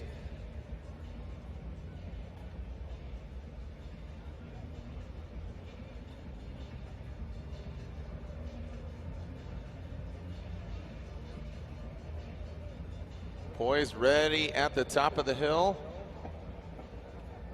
And the light extinguishes. Here we go. Osbo and Mohan. You see Mohan get a little bit of a jump there. Trying to gain that proximity on this hot hatchback. Mohan doesn't get the angle exactly that Osbo has. Osbo strong up the hill. Oh, and a big correction there from Osbo. So Osbo, who looked like he had it all together with a big correction, now back up the hill. Let's take a look at that again. It was just, Osbo was off to the races, and he had a major straighten in the horseshoe. Yeah, you can see here Osbo does get out to a great start. You can see Mohan right here struggling to basically get to angle here, and he's going to fall back quite a bit. But let's pay attention to Mohan, because I don't think that he's going to have a run that is going to be an incomplete. But right. For Osbo, he may have that potentially. That was a pretty sizable mistake. He came out of drift there and had to reinitiate. So I'd love to hear from Ryan Lantain about whether or not he thinks that was an incomplete from Osbo as both drivers come across the finish line here. You have to wonder what happened to Osbo there. Yeah. Yeah, was that a mechanical, or was it just a misshift? Or Yeah, you saw. We call it looking like bees, right? Like he hit a beehive. Like, whoa! You see his hands. Were everywhere. The bright yellow Adidas gloves were shining in the cockpit. There was a little bit understeer. There was a straightening. There was kind of everything there that would consider, something we call an incomplete in that area. It was a complete loss of control, a loss of drift in a way that would make you think that, okay, that's not really drifting anymore. So, but let me ask you this. I think Sage brought up the question. You focus on Mohan. He on initiation, he didn't really have the big angle. Yep. He wasn't, it wasn't all together for him either, unfortunately. But was it an incomplete is what I was asking. I didn't think there was an incomplete from Mohan, though he struggled, but I think it was more so that Osbo had more of a clear one. Yeah, in that sense, you'd say that Mohan probably got a lucky break in that sense because he had a poor initiation. His proximity wasn't really there throughout the run, and as you can see here, there's quite a big gap. He ran a shallower line through the horseshoe area here than Osbo did as well, but Osbo completely straightened and drove around there for a little bit, so that was not something that you consider, a full pull. Well, and I believe we are hearing Ryan and Jared that Frederick Osbo is calling a competition timeout. All right. So that may be the answer to your question there. Yep. Okay, so a competition timeout is called by Frederick Osbo and his team. And we will go back to, so Yoshihara did make the 5-minute time limit. He's not feeling 100% in the setup right now. I believe he broke a tie rod. I'm getting word from Lorette Nickel saying that possible broken tie rod front left. So that's what they were inspecting, and they got it strapped back together. But is it 100% up to Yoshihara's standards? We'll find out if it's enough. Again, he has that correction. We're seeing the hood popped here on Osbo's vehicle, and Tuerck now backs up.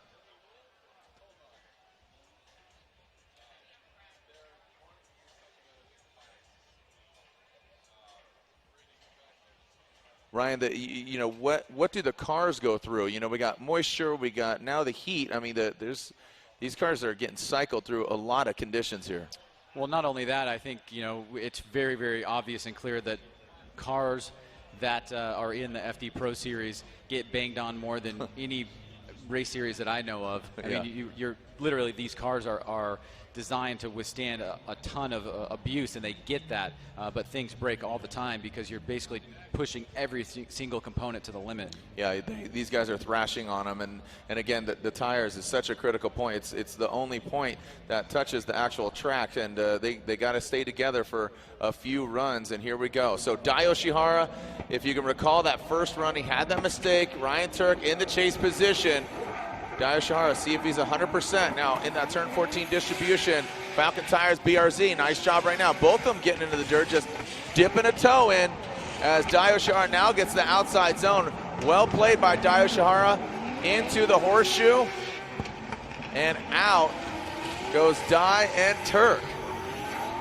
Now, around that final front clip and head back up the hill. Ryan, unfortunately for Yoshihara, it seems that mistake on that first portion of the battle is going to be the nail in the coffin. Yeah, I mean, what I thought was contact, it was apparently a broken part from Daijiro Yoshihara, and he needed to come back very strong here. He did, but he also needed Ryan Tuerck to make an equal mistake, and Tuerck not only pushes the pressure here, he actually doesn't make really many mistakes at all, and that's just not going to cut it here. So with Dai having that big mistake in run number one, it's going to be bowing out in the top 32. Okay, and we will go to the judges. Slide him left for Yoshihara and right for Tuerck, and Ryan Tuerck gets the victory in his gum out. Nameless performance, Black Magic Intense Tire Wet, Toyota Racing Toyota 86, taking out the turn 14 distribution, Falcon Tires, Ineos Oil, Subaru BRZ of Yoshihara. So Ryan Tuerck advances on. 2 more battles, or I should say 1.5 more battles left, because Frederick Osbo called that competition timeout. So the Papadakis Racing team are taking a look at what's going on with that Toyota Corolla IM.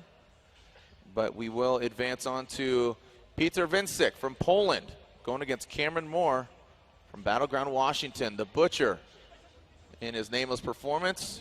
Toyota 86, there we see in the cockpit of Frederick Osbo trying to stay cool. You can see those signature yellow gloves. That's what I was talking about. You saw him kind of thrashing there.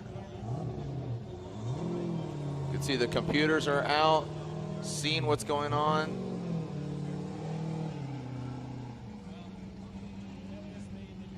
And a very uncharacteristic mistake there from Osbo. He's our points leader. Yeah, that's huge. That's the point I was going to bring up. This is your current points leader. If he were to be knocked out in the top 32, it once again throws the championship up into the air for a number of different competitors. And we've already seen some defeats here this afternoon that are certainly going to upset the current group that is in the top 5 and top 10. But, you know, we're not even halfway through the first half of the season yet, so long way to go. Yeah, it's a long way till October. And Irwindale, California will crown another champion for the 14th season in a row at the House of Drift. Peter Vincic, Cameron Moore. And here comes Peter into the first front clip. Cameron Moore. Peter in that Wordhouse Drift Team. Falcon Tires S15 Sylvia. Gets to the outside zone. Cameron Moore, the Butcher. Does he have enough right now? Keeps the same amount of distance, but not very close. Would like to see him, but look at Peter Vincic turning it up all the way through the course.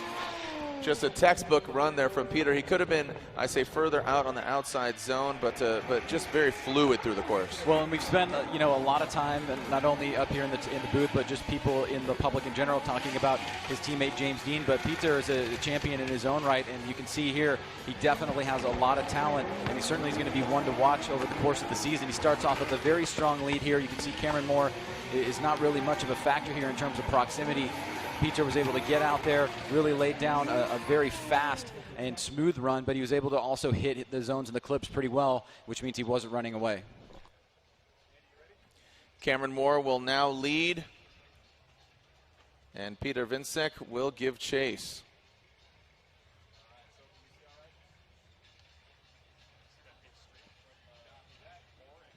So remember, local time, taking a look, about 6:15.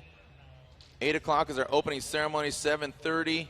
So we definitely have some time here. So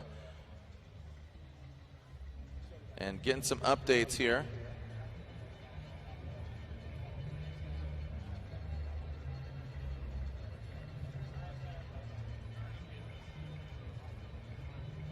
And Cameron Moore. Cameron Moore will lead. Peter Vincic giving chase. Can Cameron Moore throw down a solid run? A little faint entry there on initiation. Into that first front clip. You can hear him sputtering. Hitting the rumble strip. Getting into the dirt. Shaking around. Peter Vincic now gains his composure and gains a cone up the front end of the vehicle. Peter Vincic chasing down the Butcher. And you can hear that thing just thrashing all the way through the course. Make some noise for Cameron Moore and Peter Vincic. Well, Cameron Moore may not win this battle here, but he's certainly very lucky that he did not sustain damage to the vehicle. We saw this yesterday, Jared, in Pro 2, where drivers were dropping their left fronts off that first inside clip, and also the transition going on up the hill, and actually basically damaging a lot of componentry in the suspension on either the right or the left front. So Cameron was able to sustain through that. He's able to make it through the course here. You can see all that straightening right there from Peter. So Peter making a little bit of a mistake in the chase position as Cameron full throttle all the way through. And both guys battling it out here. A tough second run there as now we go to the judges. Peter Vincic gets the victory, taking out Cameron Moore. Peter Vincic from Poland gets the victory and advances on. So both Wordhouse Drift Team vehicles advance on, and I am seeing, looks like I am seeing not Cameron Moore, but Kyle Mohan at the start line, and there's Frederick Osbo and his team.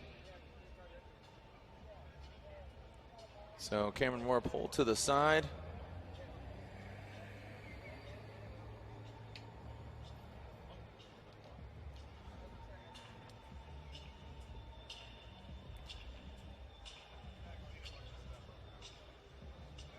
All right, as we are waiting to clear the track, looks like Cameron Moore is stalled to the side. You can win a set of wheels as run by Chelsea Denofa, Centerline alloy wheels.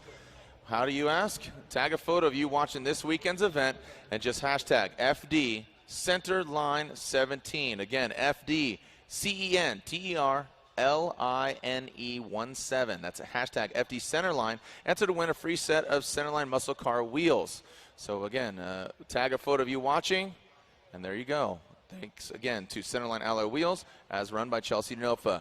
We'll take a short break. We are only one half of the battle left, and it's a doozy, so don't go anywhere as Frederick Osbo is sitting on a deficit right now, an incomplete run, or potential. Let's call it a potential incomplete run, and we'll see if he got it figured out as Frederick Osbo, our current points leader, goes against Kyle Mohan in the second half of the battle when we return here to round 3 of the Formula Drift Black Magic Pro Championship presented by Blackview Dash Cameras.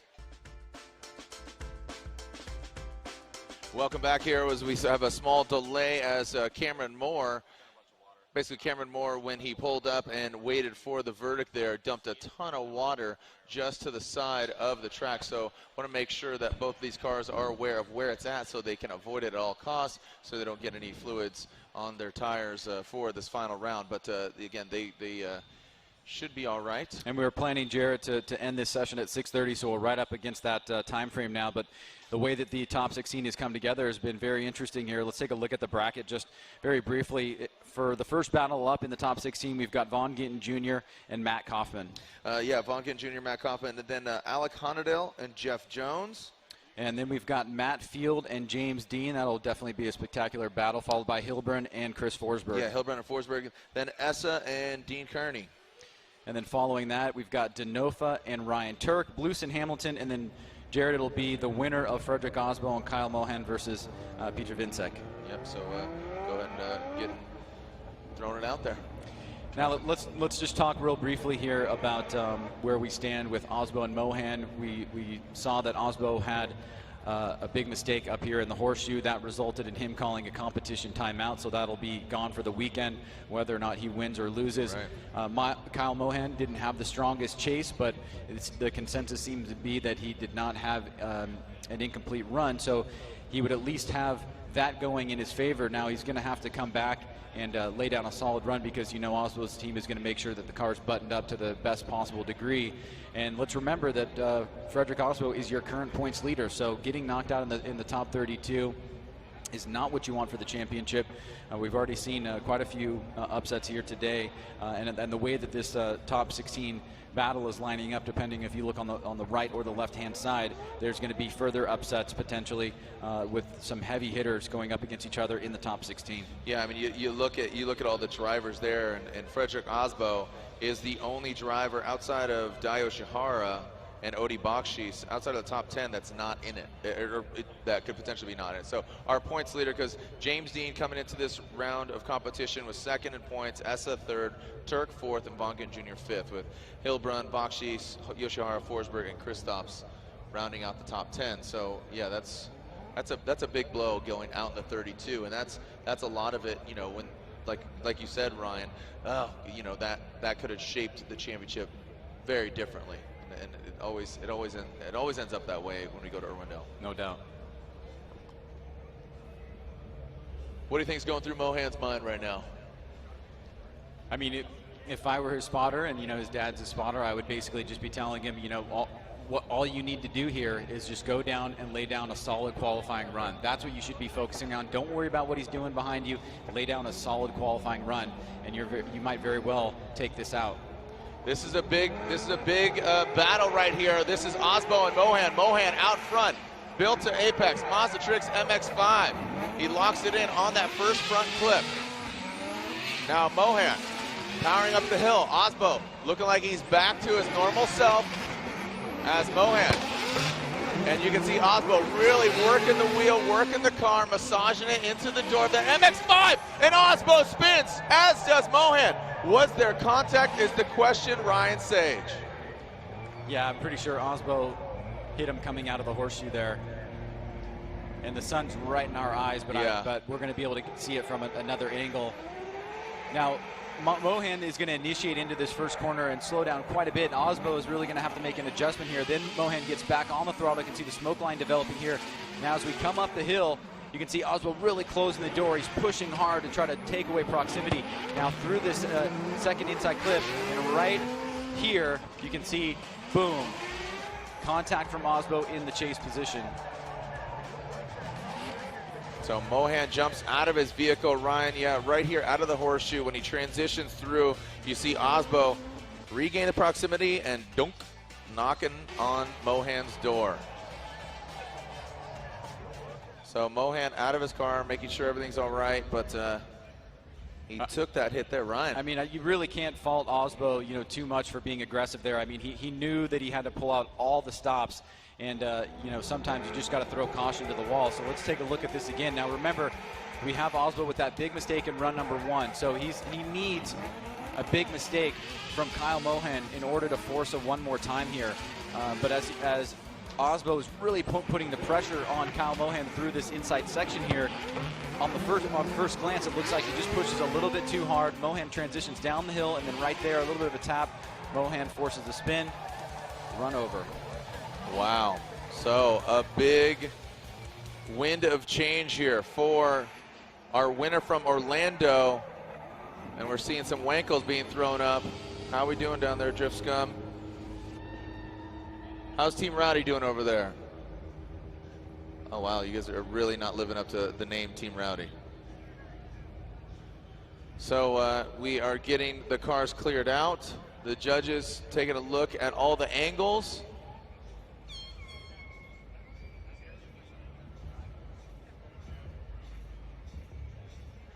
So as you can see, Osbo and Mohan waiting for the verdict. Ryan, I mean, you're totally right. Osbo needed to apply the pressure. He needed something sensational. He needed to be dominant, or he needed a mistake from Mohan. And to be quite honest, Mohan, I don't know how far that lead run is going to take him advancing on if Osbo did not have that mistake. Yeah, no doubt. I mean, Osbo, whatever happened with the vehicle, I'm sure we'll hear about it after the fact. And as you can see coming down the hill here, just getting a better look at it, you can see Osbo is closing. Mohan with an obvious smoke line there.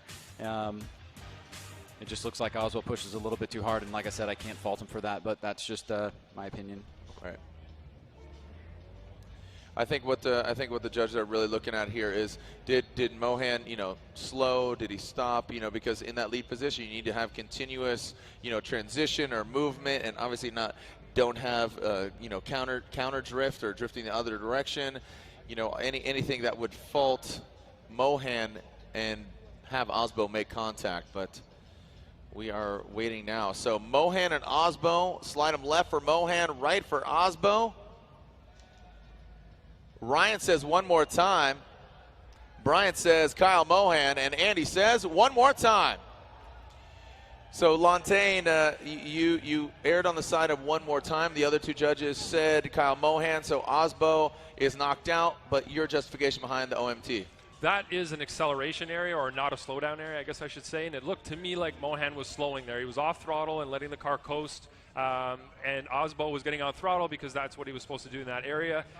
It is an area where you need to be on throttle. If you're not on throttle there, it's going to be really awkward to get down the hill. The chase driver needs to be close to be able to and be on throttle there and be close at the same time to maintain proximity down the hill. If you give the lead car any room there, you're going to never catch up again, right, as it's a downhill area where you're going to be on throttle. So it looked like Osbo was just mimicking his angle going through there. Kyle had very low angle when he was coming out. You can actually see when Osbo hits him, it sends Kyle to probably an appropriate amount of angle, and then Kyle keeps rotating around as the momentum of that hit kind of sent him around. So I can't really fault Osbo for being close and trying to stay close, within proximity. So that leaves me with a 0 and then another 0 from both runs. So you end up with one more time. All right, so 2-1, and Ryan Lantain saying one more time, but the other two judges saying Kyle Mohan gets the victory. He takes out our current points leader. So thank you guys and gals for joining us. We'll be back out here at 8 o'clock to kick off our opening ceremonies, the top 16. It's a hot one, but the sun's going to drop. The lights are going to turn on as they just do right now. Thanks for joining us out here. This is round 3 of the Formula Drift Black Magic Pro Championship presented by Blackview Dash Cameras.